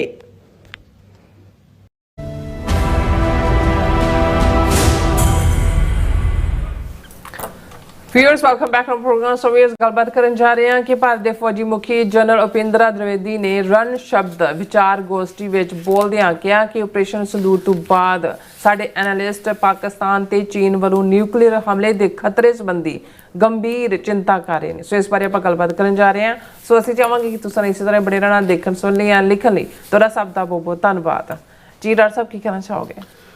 ਦੇਖੋ, ਜਦੋਂ ਮੈਂ ਅੱਜ ਇਹਨਾਂ ਦੇ ਫੌਜੀ ਚੀਫ ਉਪਿੰਦਰ ਦ੍ਵਿਵੇਦੀ ਦੀ ਸਟੇਟਮੈਂਟ ਦੇਖ ਰਿਹਾ ਸੀ, ਇਹਨਾਂ ਦਾ ਇੱਕ ਜਿਵੇਂ ਰਾਇਸੀਨਾ ਡਾਇਲੌਗ ਫੋਰਨ ਪਾਲਿਸੀ ਦੇ ਥੱਲੇ ਕਰਵਾਉਂਦੇ ਨੇ, ਹੁਣ ਇਹ ਇੰਡੀਅਨ ਆਰਮੀ ਨੇ ਰਣ ਸੰਵਾਦ, ਰਣ ਬੈਟਲ ਨੂੰ ਕਹਿੰਦੇ ਨੇ ਡਾਇਲੌਗ ਦੇ ਥੱਲੇ, ਤੇ ਉਸ ਦੇ ਵਿੱਚ ਕਿਹਨੇ ਕੀ ਜਬਲੀਆਂ ਮਾਰੀਆਂ ਉਹਦੀ ਗੱਲ ਕਰਨ ਤੋਂ ਪਹਿਲਾਂ ਮੈਨੂੰ ਇਹ ਜਦੋਂ ਮੈਂ ਖਬਰ ਵੀ ਦੇਖੀ ਤੇ ਮੈਂ ਕਿਹਾ ਕਿ ਵੀ ਉਹ ਡਾਕਟਰ ਰਣਜੀਤ ਸਿੰਘ ਇੱਕ ਬਹੁਤ ਖੂਬਸੂਰਤ ਅਖਾਣ ਇਸਤੇਮਾਲ ਕਰਦੇ ਹੁੰਦੇ ਨੇ ਜਿਹਦੇ 'ਚ ਕਿ ਵੀ ਹੋਰ ਦਿਨ ਚੰਗੀ ਤਿਉਹਾਰ ਦਿਨ ਮੰਦੀ ਹੈ, ਕਿ ਵੀ ਕੋਈ ਬੀਬੀ ਰਾਣੀ ਜਿਹੜੀ ਅਦਰਵਾਈਜ਼ ਅੱਗੇ ਪਿੱਛੇ ਬਹੁਤ ਚੰਗੀ ਭਲੀ ਫਰਕ ਕਰਦੀ ਤੁਰੀ ਫਿਰਦੀ ਹੋਏ ਤੇ ਜਦੋਂ ਤਿਉਹਾਰ ਦਿਨ ਜਦੋਂ ਕੋਈ ਖਾਸ ਓਕੇਜ਼ਨ ਆਇਆ ਤੇ ਉਦੋਂ ਜਾਂ ਬਿਮਾਰ ਹੋ ਗਈ ਜਾਂ ਨਕੰਮੀ ਹੋ ਗਈ ਵੀ ਉਸ ਪਾਰਟ।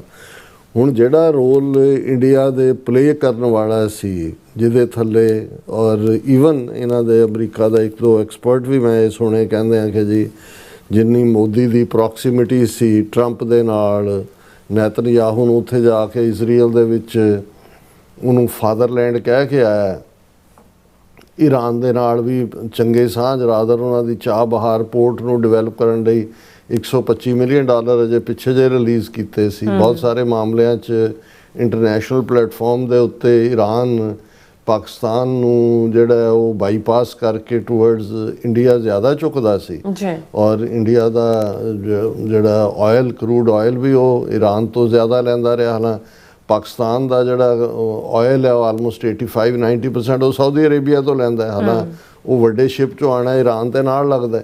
ਸੋ ਮਤਲਬ ਇਹ ਹੈ ਵੀ ਪਾਕਿਸਤਾਨ ਦੀ ਈਰਾਨ ਦੇ ਨਾਲ ਉਸ ਲੈਵਲ ਦੀ, ਹਾਲਾਂ ਈਵਨ ਬਲੋਚ ਇਸ਼ੂ ਨੂੰ ਲੈ ਕੇ ਪਿਛਲੇ ਕੁਝ ਸਮਾਂ ਪਹਿਲਾਂ ਈਰਾਨ ਔਰ ਪਾਕਿਸਤਾਨ ਦਾ ਐਕਸਚੇਂਜ ਆਫ ਮਿਸਾਈਲਸ ਵੀ ਹੋਇਆ ਸੀ ਇੱਕ ਦੂਜੇ ਦੇ ਨਾਲ।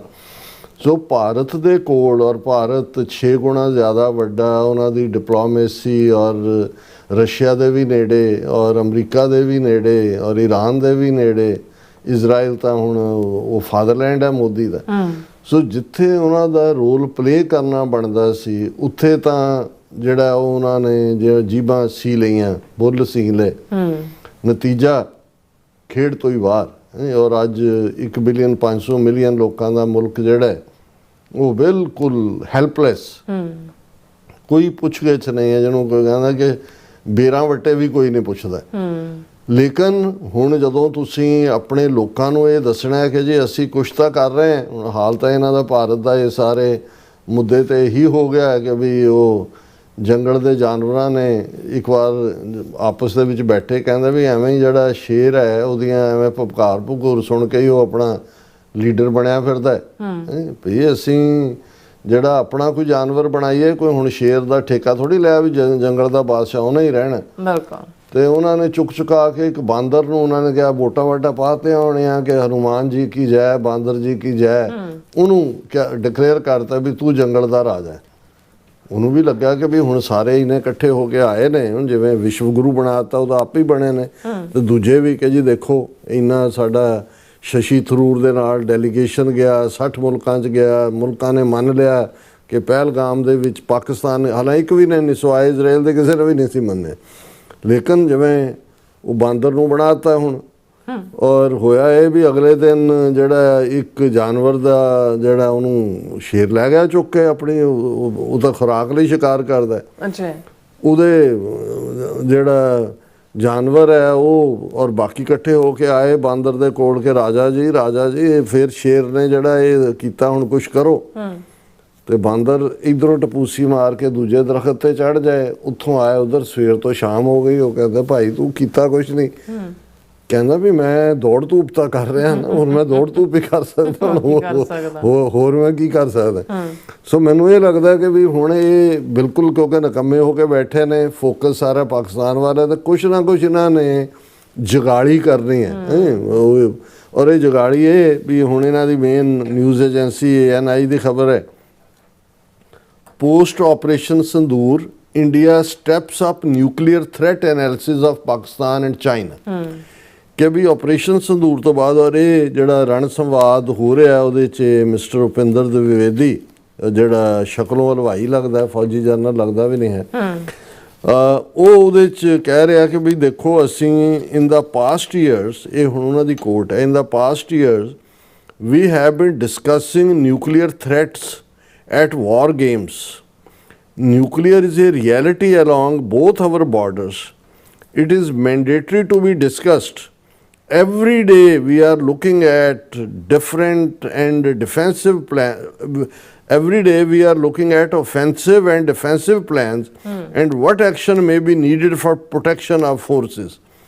ਉਹ ਇਹ ਕਹਿੰਦਾ ਹੈ ਕਿ ਵੀ ਜਨਰਲ ਉਪਿੰਦਰ ਦਵਿਵੇਦੀ ਕਿ ਪਿਛਲੇ ਸਾਲ ਜਦੋਂ ਅਸੀਂ ਇਹ ਦੇਖਿਆ ਔਰ ਉਹਦੇ ਤੋਂ ਜਿਹੜਾ ਆਪਰੇਸ਼ਨ ਸੰਦੂਰ, ਪੋਸਟ ਆਪਰੇਸ਼ਨ ਸੰਦੂਰ, ਉਹਦੇ ਤੋਂ ਬਾਅਦ ਅਸੀਂ ਦੇਖ ਰਹੇ ਹਾਂ ਵੀ ਚੀਨ ਔਰ ਪਾਕਿਸਤਾਨ ਸਾਡੇ ਜਿਹਨਾਂ ਨਾਲ ਬਾਰਡਰ ਲੱਗਦਾ ਹੈ, ਦੋਨੋਂ ਪਾਸੇ ਨਿਊਕਲੀਅਰ ਪਾਵਰਸ ਨੇ, ਔਰ ਅਸੀਂ ਹੁਣ ਜਿਹੜੀਆਂ ਵਾਰ ਗੇਮਸ ਦੇ ਵਿੱਚ ਡਿਸਕਸ ਕਰਦੇ ਹਾਂ ਕਿ ਵੀ ਨਿਊਕਲੀਅਰ ਹਥਿਆਰ ਵਰਤੇ ਜਾਣੇ ਇੱਕ ਰਿਐਲਿਟੀ ਹੈ। ਇਸ ਲਈ ਉਸ ਮਾਮਲੇ ਦੇ ਵਿੱਚ ਸਾਡੀ ਸਟ੍ਰੈਟਜੀ ਕੀ ਹੋਏਗੀ। Every day we are looking at the offence. ਹੁਣ ਦੇਖਣ ਵਾਲੀ ਗੱਲ ਇਹ ਹੈ, ਇਹ ਠੀਕ ਹੈ ਕਿ ਵੀ ਹੁਣ ਜੇ ਇਹ ਧਮਕੀ ਦਿੱਤੀ ਰਾਜਨਾਥ ਸਿੰਘ ਨੇ ਕਿ ਜੀ ਜੇ ਪਾਕਿਸਤਾਨ ਨੇ ਦੁਬਾਰਾ ਕੁਛ ਕੀਤਾ ਤੇ ਅਸੀਂ ਫਿਰ ਇਹ ਕਰ ਦਿਆਂਗੇ, ਅਸੀਂ ਉਹਦੇ ਟੁਕੜੇ ਕਰ ਦਿਆਂਗੇ, ਤੇ ਉਹਨਾਂ ਦੇ ਡਿਫੈਂਸ ਮਿਨਿਸਟਰ ਨੇ ਇੱਕੋ ਹੀ ਕਿਹਾ, ਉਹਨਾਂ ਨੇ ਕਿਹਾ ਕਿ ਬਈ ਇਹ ਦੇਖ ਲਓ ਵੀ ਅਸੀਂ ਕਲਕੱਤੇ ਤੱਕ ਫਿਰ ਸਭ ਕੁਝ ਸਾਫ਼ ਕਰ ਦਿਆਂਗੇ। ਫਿਰ ਰਾਜਨਾਥ ਸਿੰਘ ਕਹਿੰਦਾ ਕਿ ਵੀ ਇਹ ਗੈਰ ਜ਼ਿੰਮੇਵਾਰ ਤੇ ਦੂਜਾ। ਸੋ ਮੈਨੂੰ ਇਹ ਲੱਗਦਾ ਕਿ ਵੀ ਇਹਨਾਂ ਨੂੰ ਜਿਹੜਾ ਇਹਨਾਂ ਨੇ ਮੋਨੀਟਰ ਕੀ ਕਰਨਾ ਜਾਂ ਕਹਿਣਾ ਕੀ ਹੈ ਗੱਲ ਉਹੀ ਹੈ ਕਿ ਵੀ ਹੁਣ ਇਹਨਾਂ ਦੇ ਪੱਲੇ ਕੁਛ ਨਹੀਂ ਹੈ। ਤੇ ਉਹ ਕੀ ਹੈ ਦੂਸਰਾ ਇੱਕ ਅਖਾਣ ਕਿ ਵੇਲੀ ਜੱਟੀ ਰੂਹ ਵੇਲੇ, ਵੀ ਹੋਰ ਜਦੋਂ ਕੋਈ ਕੰਮ ਨਾ ਹੋਏ ਤਾਂ ਫਿਰ ਤੁਸੀਂ ਉਹੀ ਮੂੰਹ ਚੋਂ ਜਿਹੜਾ ਉਹ ਕੱਢੀ ਜਾਓ ਗਰਮ ਹਵਾ, ਹੌਟ ਏਅਰ, ਕਿ ਜੀ ਅਸੀਂ ਪਾਕਿਸਤਾਨ ਔਰ ਚਾਈਨਾ ਦੇ ਨਿਊਕਲੀਅਰ ਜਿਹੜੇ ਅਟੈਕ ਹੈ ਉਹਨੂੰ ਅਸੀਂ ਕਿਵੇਂ ਡਿਫੈਂਡ ਕਰਨਾ ਹੈ, ਉਹਦੀ ਸਟ੍ਰੈਟਜੀ ਅਸੀਂ ਰੋਜ਼ ਡਿਸਕਸ ਕਰਦੇ ਹਾਂ, ਉਹਦੇ ਥੱਲੇ ਅਸੀਂ ਬਿਲਕੁਲ ਪ੍ਰਪੇਅਰ ਹੈ। ਜੀ ਰਾਜ ਸਾਹਿਬ, ਤੁਹਾਡਾ ਬਹੁਤ ਬਹੁਤ ਧੰਨਵਾਦ। ਸੋ ਤਾਂ ਲੈਣਾ ਬ੍ਰੇਕ। ਵਿਊਅਰਸ, ਤੁਸੀਂ ਕਿਤੇ ਜਾਣਾ, ਮਿਲਦੇ after this short break.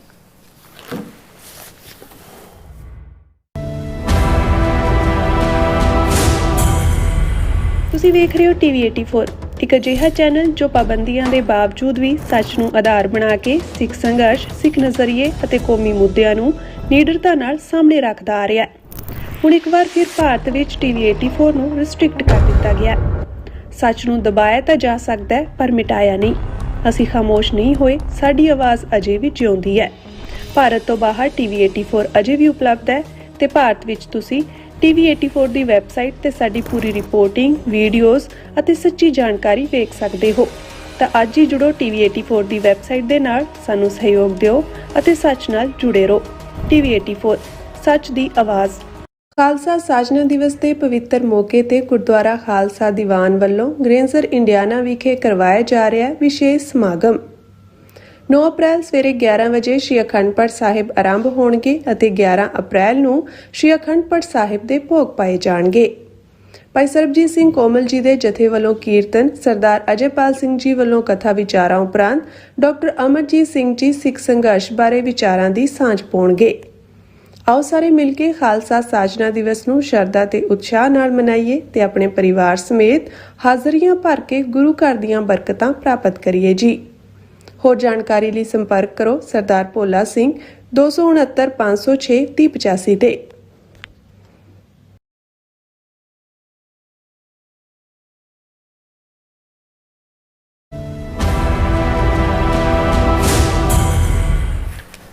Viewers welcome back to program. So viewers ਗੱਲਬਾਤ ਕਰਨ ਜਾ ਰਹੇ ਹਾਂ ਕਿ ਭਾਰਤ ਵਿੱਚ ਘੱਟ ਗਿਣਤੀਆਂ, ਪਛੜੀ ਜਾਤੀਆਂ ਅਤੇ ਦਲਿਤਾਂ ਦੇ ਵੋਟ ਕੱਟੇ ਜਾ ਰਹੇ ਹਨ ਔਰ ਵੋਟਰ ਸੂਚੀ ਦੀ ਸੋਧ ਦੇ ਨਾਂ ਥੱਲੇ ਹਿੰਦੂਤਵੀ ਆਪਣੀ ਗੰਦੀ ਖੇਡ ਖੇਡ ਰਹੇ ਨੇ। ਸੋ ਇਕੱਲੇ ਪੱਛਮੀ ਬੰਗਾਲ ਵਿੱਚ ਵੋਟਾਂ ਪੈਣ ਜਾ ਰਹੀਆਂ ਹਨ।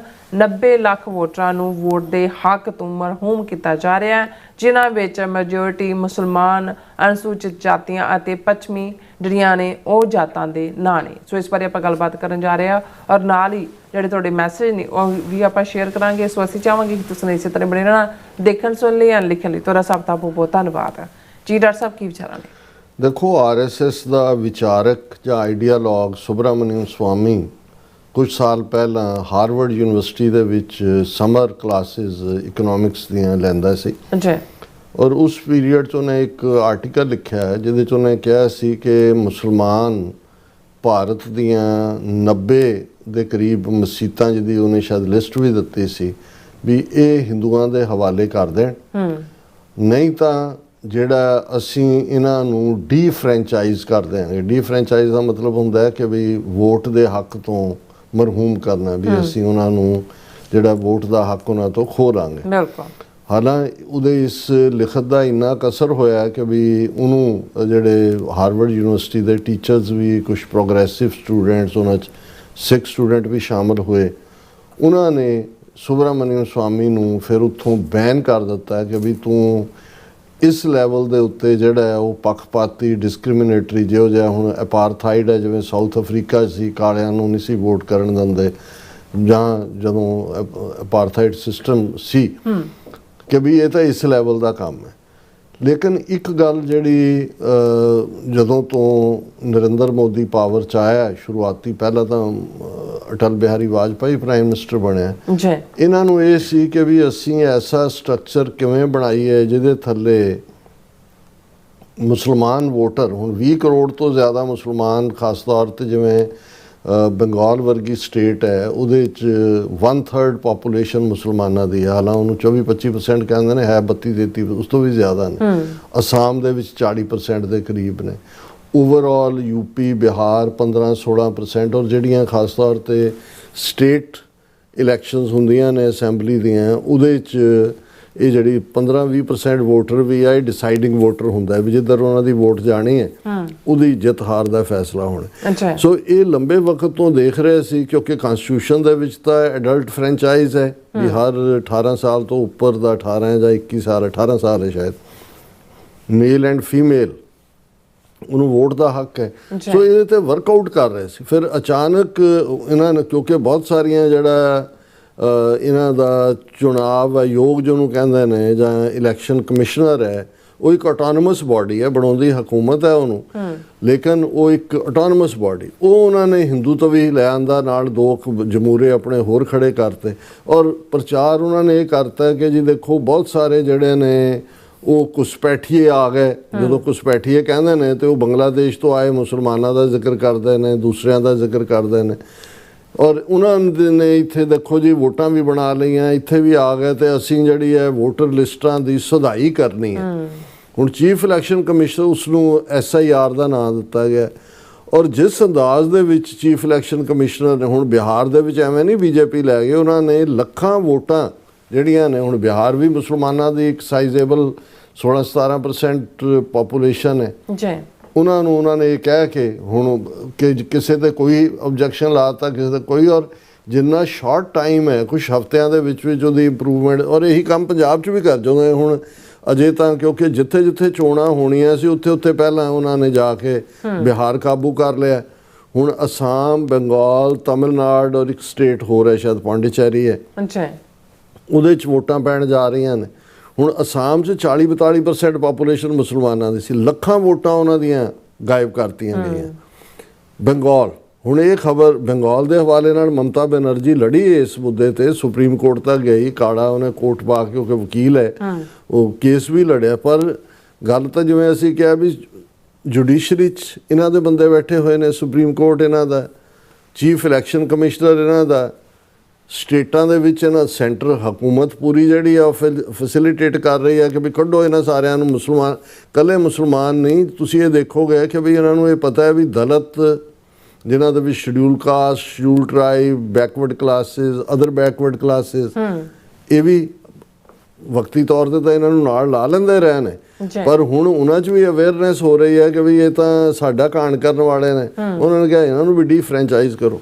ਹੁਣ ਜਿਹੜੀ ਖਬਰ ਮੇਨਲੀ ਅੱਜ ਦੀ ਜਿਹੜੀ ਹੈ ਬੰਗਾਲ ਦੇ ਹਵਾਲੇ ਨਾਲ, ਉਸ ਤੋਂ ਤੁਸੀਂ ਅੰਦਾਜ਼ਾ ਲਾ ਸਕਦੇ ਹੋ ਕਿ ਕਿਸ ਲੈਵਲ ਦੇ ਉੱਤੇ ਜਿਹੜਾ ਹੈ ਉਹ ਡੀਫਰੈਂਚਾਈਜ਼ ਉਹਨਾਂ ਤੋਂ ਵੋਟ ਦਾ ਹੱਕ।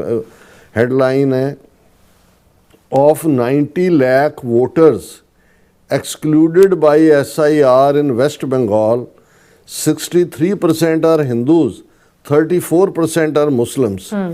ਹੁਣ ਮੁਸਲਮ ਜਿਹੜੇ ਨੇ ਉਹ 27% ਨੇ ਸਟੇਟ ਦੀ ਪਾਪੂਲੇਸ਼ਨ ਦਾ। 34% ਵੋਟਾਂ ਜਿਹੜੀਆਂ ਨੇ ਜਿਹੜੀਆਂ ਕੱਟੀਆਂ ਗਈਆਂ, 90 ਲੱਖ ਵੋਟਾਂ, 9 ਮਿਲੀਅਨ, 1 ਕਰੋੜ ਅੰਦਾਜ਼ਨ ਜਿਹੜੀ ਆ ਉਹ ਵੈਸਟ ਬੰਗਾਲ 'ਚੋਂ ਵੋਟ ਹੀ ਖਤਮ ਕਰ ਦਿੱਤੀ ਗਈ। ਅੱਛਾ, ਫਿਰ ਲੱਗਦਾ ਕਿ ਅੱਛਾ ਜੇ 63% ਹਿੰਦੂ ਨੇ ਤਾਂ ਫਿਰ ਤਾਂ ਹਿੰਦੂਆਂ ਦਾ ਵੀ ਕੱਟੀਆਂ ਜਾ ਰਹੀਆਂ।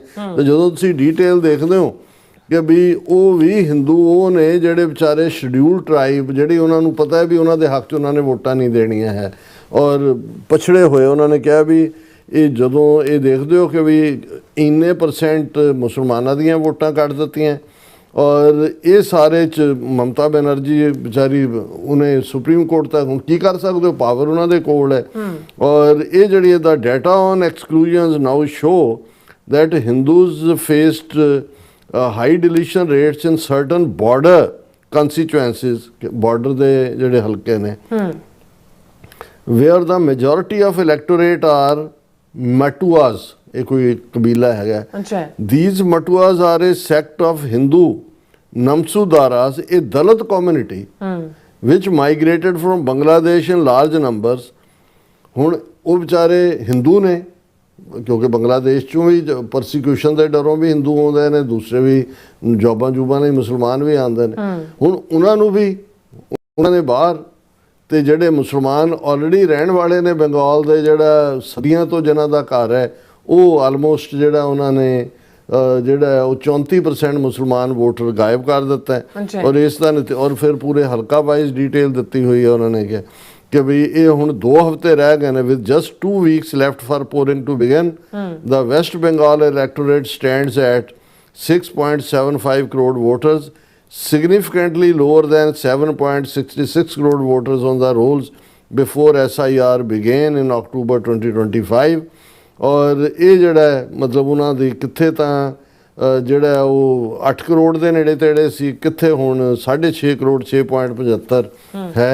ਔਰ ਇਹੀ ਕੰਮ ਇਹਨਾਂ ਨੇ ਪੰਜਾਬ 'ਚ ਵੀ ਕਰਨਾ। ਤੁਸੀਂ ਦੇਖੋਗੇ ਕਿ ਵੀ ਇਹ ਜਿਹੜੇ ਯੂਪੀ ਬਿਹਾਰ ਦੇ ਆਏ ਹੋਏ ਭਈਏ ਨੇ, ਜਿਨ੍ਹਾਂ ਦੀਆਂ ਵੋਟਾਂ ਉੱਥੇ ਵੀ ਬਣੀਆਂ, ਉੱਥੇ ਵੀ ਉਹ ਪਾਉਂਦੇ ਨੇ, ਪੰਜਾਬ 'ਚ ਇਹਨਾਂ ਦੀਆਂ ਵੋਟਾਂ ਬਣਾਉਣਗੇ।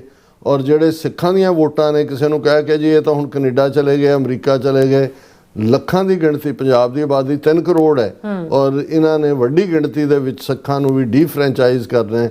ਔਰ ਜਿਹੜਾ ਉਹਨਾਂ ਦਾ ਦਾਅਵਾ ਹੈ ਕਿ 2027 'ਚ ਬੀਜੇਪੀ ਨੇ ਕਬਜ਼ਾ ਕਰਨਾ ਹੈ, ਉਹ ਇਸੇ ਹੀ ਇਹਨਾਂ ਦੀ ਸਕੀਮ ਦਾ ਹਿੱਸਾ ਹੈ। ਜੀ ਡਾਕਟਰ ਸਾਹਿਬ, ਤੁਹਾਡਾ ਬਹੁਤ ਬਹੁਤ ਸ਼ੁਕਰੀਆ, ਤੁਸੀਂ ਆਪਣੇ ਵਿਚਾਰ ਸਾਡੇ ਦਰਸ਼ਕਾਂ ਨਾਲ ਸਾਂਝੇ ਕੀਤੇ ਨੇ। ਹੁਣ ਆਪਾਂ ਜਿਹੜੇ ਵਿਊਅਰਸ ਮੈਸੇਜ ਨੇ ਉਹ ਲੈਣ ਜਾ ਰਹੇ ਹਾਂ। ਗੁਰਦੇਵ ਸਿੰਘ ਜੀ ਸਾਡੇ ਪਹਿਲੇ ਵਿਊਅਰ ਨੇ, ਸਾਨੂੰ ਫਤਿਹ ਬੁਲਾਉਂਦੇ ਨੇ। ਵਾਹਿਗੁਰੂ ਜੀ ਕਾ ਖਾਲਸਾ, ਵਾਹਿਗੁਰੂ ਜੀ ਕੀ ਫਤਿਹ। ਔਰ ਇਸੇ ਤਰ੍ਹਾਂ ਦਵਿੰਦਰ ਸੰਧੂ ਜੀ ਵੀ, ਔਰ ਸੋਨਮਾਲ ਜੀ ਵੀ, ਔਰ ਫਿਰ ਇਸ ਤਰ੍ਹਾਂ ਗੁਰਪ੍ਰੀਤ ਸਿੰਘ ਗੋਲਡੀ ਜੀ ਵੀ, ਔਰ ਮਲਿਕ ਉਮੈਰ ਜੀ ਵੀ ਪਾਕਿਸਤਾਨ ਤੋਂ ਸਾਨੂੰ ਦੇਖ ਰਹੇ ਨੇ। ਔਰ ਇਸੇ ਤਰ੍ਹਾਂ ਸਾਡੇ ਕੋਲ ਨਹੀਂ, ਇਹ ਕਹਿੰਦੇ Pakistan, Khalistan, Iran, I think I don't know what ਕੀ ਕਹਿਣਾ ਚਾਹੁੰਦੇ ਨੇ। ਔਰ ਇਸੇ ਤਰ੍ਹਾਂ ਫਿਰ ਕਹਿੰਦੇ ਨੇ ਕਿ ਲਵ ਯੂਜ਼, ਅੱਛਾ ਇਹ ਪਾਕਿਸਤਾਨ ਤੋਂ ਦੇਖ ਰਹੇ ਨੇ। ਔਰ ਫਿਰ ਇਸੇ ਤਰ੍ਹਾਂ ਸ਼ਿੰਦਾ ਗਿੱਲ ਜੀ ਵੀ, ਔਰ ਫਿਰ ਇਸੇ ਤਰ੍ਹਾਂ ਡਿਜੀਟਲ ਉੰਤਰਾ ਜੀ ਵੀ, ਇਹ ਵੀ ਖਾਲਿਸਤਾਨ ਜ਼ਿੰਦਾਬਾਦ ਕਹਿੰਦੇ ਨੇ, ਇਹ ਵੀ ਸਾਨੂੰ ਪਾਕਿਸਤਾਨ ਤੋਂ ਦੇਖ ਰਹੇ ਨੇ। ਔਰ ਫਿਰ ਇਸੇ ਤਰ੍ਹਾਂ ਸਾਡੇ ਕੋਲ ਦਰਸ਼ਨ ਸਿੰਘ ਬਰਾੜ ਜੀ ਵੀ, ਔਰ ਫਿਰ ਇਸੇ ਤਰ੍ਹਾਂ ਇਤਫਾਰ ਹੁਸੈਨ ਜੀ ਵੀ, गॉड ब्लेस यू डॉक्टर साहब, ग्रेट एनालिसिस। बहुत शुक्रिया भाईजान। और शरदा सिंह जी भी और अमरजीत सैनी जी भी, मोहम्मद याकूब जी भी कहते हाँ जी ਅਸੀਂ ਤੁਸੀਂ ਸਹੀ ਬੋਲ ਰਹੇ ਹੋ ਡਾਕਟਰ ਸਾਹਿਬ। ਐਂਡ ਫਿਰ ਕਹਿੰਦੇ ਨੇ ਫਿਰ ਇਸੇ ਤਰ੍ਹਾਂ ਜੂਨਸ ਜੀ ਵੀ ਜਿਹੜੇ ਨੇ ਉਹ ਸਾਨੂੰ ਸਲਾਮ ਵਾਲੇਕਮ ਕਹਿੰਦੇ, ਵਾਲੇਕਮ ਸਲਾਮ ਐਂਡ ਸਤਿ ਸ਼੍ਰੀ ਅਕਾਲ। सत श्री अकाल। और फिर इस तरह याकूब जी कहते हैं कि वो खंजर अच्छा नहीं सतिंदर सिंह जड़े ने वो भी कहते हैं कि डॉक्टर साहब खालसा वाहिगुरू की फतेह वाहिगुरू जी का and Khalsa, very good Waheguru sir. And फिर याकूब जी कहते हैं कि वो खंजर जे ही चाहता है कि मजकत कामयाब ना हो। और फिर जूनस जी कहते हैं कि डॉक्टर साहब एंड भैन जी अपने मौका मजरत मजबूत असाब की बात होते ही इतनी बड़ी मसले को टेबल पर कहने लाना बहुत बड़ी बात है। हाँ नो डाउट। हाँ जी। और इसी तरह फैजन जड़े ने वो भी कहते TV 84 सिर्फ खालिस्तान की आवाज़ नहीं बल्कि सारी पंजाबियों की आवाज़ है। और जिदे राई फिर कहते हैं कि जड़ी है इन्हां दा कहण दा मतलब है कि रब तुसां दी जड़ी होर रंग जड़ी मेहनत जड़ी है होर रंग लियावे। और कहते बेल्जियम देख रहे हैं। सलाम एंड सत श्री अकाल। सलाम सत श्री अकाल, बहुत शुक्रिया नवाजिश दे लई। हाँ जी। मोहम्मद जूनस जी कहते हैं कि डॉक्टर साहब एंड भैन जी इजराइल पूरे दुनिया की नज़र में कहते गिर चुका है। और मोदी ये दोनों जड़े ने दोस्त ने दोनों कहते कोई नस्ल है हाँ जी नाजियां दी। और फिर इसी तरह साडे कोल ने जड़े मोहम्मद याकूब जी कहते हैं कि सही जो अच्छा ने आपस में लगे ने। और फिर कहते बेशक हमारी दुनिया में वो ही छोटा सा कहते खंजीर सारे फसाद की जड़ है। और फिर इसी तरह कहते हैं कि एग्री विद डॉक्टर साहब। और कहते ने लाहौर से जड़ा कहते बिलाल अहमद है वो नहीं आ रहा, रब कहते ने खैर करे। होपफुली चढ़दी कला च होणगे, कई बार बिजी भी हुंदे ने। और इसी तरह फैशन जड़े ने वो कहते ने कोई नहीं मैं हैगा लाहौर तो लाहौर दी हाज़री लग रही है। हाँ लाहौर दी हाज़री लग रही है। और मोहम्मद जूनस जी कहते डॉक्टर साहब भैन जी पाकिस्तान में होने वाले पीस टैंक जड़े कामयाब होगा क्योंकि पाकिस्तान की नीयत जड़े है कहती हो सच्ची सुच्ची है। आमीन। हाँ जी। फिर इसी तरह साडी कोल हाँ जी फैशन जड़े ने लाहौर तो देख रहे हैं गल ते कहते फिर है ना हाज़री कहते लवानी चाहिए है। फिर इसी तरह साडे कोल मोहम्मद जूनस जी कहते हैं डॉक्टर साहब भैन जी सारे भारत जड़े हिंदू है RS का नीयत कहने वाले नहीं, बहुत अच्छे लोग भी हैं जो अमन की बात करते हैं। पर ਜਿਹੜੀ ਉਹਨਾਂ ਦੀ ਨੇਸ਼ਨ ਦੀ ਪਾਲਿਸੀ ਤਾਂ ਜਿਹੜੀ ਆ ਉਹ ਕਨਫਰੰਟੇਸ਼ਨ ਦੀ ਔਰ ਪਾਕਿਸਤਾਨ ਨੂੰ ਮਿਟਾਉਣ ਦੀ ਹੈ। ਬਿਲਕੁਲ। ਫਿਰ ਸਾਡੇ ਕੋਲ ਹੈਗੇ ਨੇ ਅੱਛਾ ਜੀ ਨੇ ਬੱਟ ਜੀ ਜਿਹੜੇ ਨੇ ਪਾਕਿਸਤਾਨ ਜ਼ਿੰਦਾਬਾਦ ਕਹਿੰਦੇ ਖਾਲਸਾ ਜ਼ਿੰਦਾਬਾਦ, ਸਰਦਾਰ ਸਾਹਿਬ ਲਵ ਯੂ ਕਹਿੰਦੇ ਨੇ ਤੁਹਾਨੂੰ। ਔਰ ਫਿਰ ਇਸੇ ਤਰ੍ਹਾਂ ਸਾਡੇ ਕੋਲ ਨੇ ਇਹ ਆਪਸ ਵਿੱਚ ਲੱਗੇ ਨੇ ਮੁਹੰਮਦ ਜੂਨਸ ਜੀ ਵੀ ਔਰ ਮੁਹੰਮਦ याकूब जी भी, इन्हों की आपस में चैटिंग चल रही है। और फिर साडे कोल एम जड़े हमद जने ये भी तुहानू प्यार करते हैं, कहते लव यू डॉक्टर साहब एंड बहुत शुक्रिया हमाल जी। हाँ जी। फिर मोहम्मद जड़े ने भी कह रहे हैं सानू कि Khalistan TV channel should be started for Khalistan matter. देखो TV 84 basically Khalistan they cause नू समर्पित चैनल है और 24 आवर चैनल है। तुसी होर भी फीचर प्रोग्राम दी ऐप डाउनलोड करके देख सकते हो। बिल्कुल। और इसी तरह आप TV 84 USA दे थले साढ़े को काफ़ी सारे मैसेज ने वो भी आप देखते हैं, इंटरटेन कर जा रहे हैं। हाँ जी। साढ़े को इंद्रजीत सिंह संधू जी भी खालसा जिंदाबाद और फतेह भी बुलाते हैं। और इसी तरह धर्म सिंह जी भी खालसा वाहिगुरू। और फिर इस तरह कश्मीर सिंह जी भी और इस तरह मनकीरत कौर जी भी ये भी फतेह बुलाते हैं खालसा वाहिगुरू जी का खालसा वाहिगुरू जी की। कुलविंदर सिंह जी भी ये भी फतेह बुलाते हैं, मिश्रा सिंह जी भी और इस तरह हरमन पन्नू जी भी, आल अबाउट ट्रूथ सिखल जी भी और कुलदीप कौर जी भी और बलविंदर सिंह जी भी और टोनी ढींडसा जी भी। और इस तरह ये है ने सच चीमा जी भी, ये ਕਹਿੰਦੇ doctor Sahib always shed light on every aspect and well detailed information on each topic you cover every single time. I'm very pleased with your pure Punjabi coverage with good contents. Stay blessed. ਬਹੁਤ ਸ਼ੁਕਰੀਆ ਚੀਮਾ ਸਾਹਿਬ ਨਵਾਜਣ ਦੇ ਲਈ। ਔਰ ਬ੍ਰਹਮਲੀਨ ਬਿੰਦਰ ਜਿਹੜੇ ਨੇ ਉਹ ਵੀ ਫਤਿਹ ਬੁਲਾਉਂਦੇ ਨੇ, ਰਾਜਵਿੰਦਰ ਕੌਰ ਜੀ ਵੀ, ਪਾਲ ਸਿੰਘ ਜੀ ਵੀ, ਔਰ ਫਿਰ ਇਸ ਤਰ੍ਹਾਂ ਐਸ ਕੌਰ ਜੀ ਇਹ ਵੀ, ਫਿਰ ਇਸੇ ਤਰ੍ਹਾਂ ਕਹਿੰਦੇ ਨੇ ਕਿ ਵੇਲੀ ਜੱਟੀ ਉਨ ਵੇਲੇ ਉਨੀ ਕਸੁੰਨ ਵੇਲੇ। It's very interesting. ਔਰ ਫਿਰ ਇਸ ਤਰ੍ਹਾਂ ਅਮਰ ਸਿੰਘ ਜਿਹੜੇ ਪੰਜਾਬ ਵਿੱਚ ਵੀ SIR ਸ਼ੁਰੂ ਹੋ ਚੁੱਕੀ ਹੈ, ਕੀ ਕਹਿੰਦੇ ਨੇ ਪੁੱਤਰ ਪਰੰਤੂ ਕੋਈ ਵੀ ਪੋਲੀਟੀਕਲ ਪਾਰਟੀ ਨਹੀਂ ਬੋਲਦੇ ਜੀ। ਇਹਨਾਂ ਨੇ ਕਾਫੀ ਵੱਡੀ ਗਿਣਤੀ 'ਚ ਜਿਹੜਾ ਡੀਫਰੈਂਚਾਈਜ਼ ਕਰਨਾ ਹੈ ਸਿੱਖਾਂ ਨੂੰ, ਬਈਆਂ ਦੀਆਂ ਵੋਟਾਂ ਬਣਾਉਣੀਆਂ ਨੇ। ਅੱਛਾ। ਤੇ ਸਿੱਖਾਂ ਨੂੰ ਘਰ ਖਾਲੀ ਦੇਖ ਕੇ ਨਾ ਕਹਿਣਾ ਜੀ ਇਹ ਤਾਂ ਬਾਹਰ ਰਹਿੰਦੇ ਨੇ ਬਾਹਰਲੇ ਮੁਲਕਾਂ 'ਚ, ਇਹ ਤਾਂ ਇਹਨਾਂ ਦੀ ਕੱਟੋ ਵੋਟ। ਜੀ ਡਾਕਟਰ ਸਾਹਿਬ ਹੁਣ ਆਪਾਂ ਆਪਣੇ ਵੀਰ ਕਰਨੇ ਇਜਾਜ਼ਤ। ਵਿਊਅਰਸ, ਸਾਡੇ ਪ੍ਰੋਗਰਾਮ ਦਾ ਸਮਾਂ ਇੱਥੇ ਮੁੱਕਦਾ। ਤੁਸੀਂ ਆਪਣਾ ਰਾਏ ਤੇ ਸੁਝਾਅ ਸਾਨੂੰ ਭੇਜਣਾ ਭੁੱਲਣਾ ਸਾਡੇ ਇਸ ਪਤੇ ਤੇ SOS@tvreporter.tv ਤੇ ਅਸੀਂ ਆਪਣਾ ਪ੍ਰੋਗਰਾਮ ਲੈ ਕੇ ਫਿਰ ਦੁਬਾਰਾ ਤੁਹਾਡੇ ਸਾਹਮਣੇ ਮੁਕਾਵਾਂਗੇ। ਤਦ ਤੱਕ ਲਈ ਮੈਨੂੰ ਤੇ ਆਪਣਾ ਸਲਾਹ ਗਿਆ ਦੋ ਦੇਖਦੇ ਰਹੋ TV ਰਿਪੋਰਟ। ਲਾ ਦਿਓ ਫਤਿਹ। ਵਾਹਿਗੁਰੂ ਜੀ ਕਾ ਖਾਲਸਾ, ਵਾਹਿਗੁਰੂ ਜੀ ਕੀ ਫਤਿਹ। ਰੱਬ ਰਾਖਾ।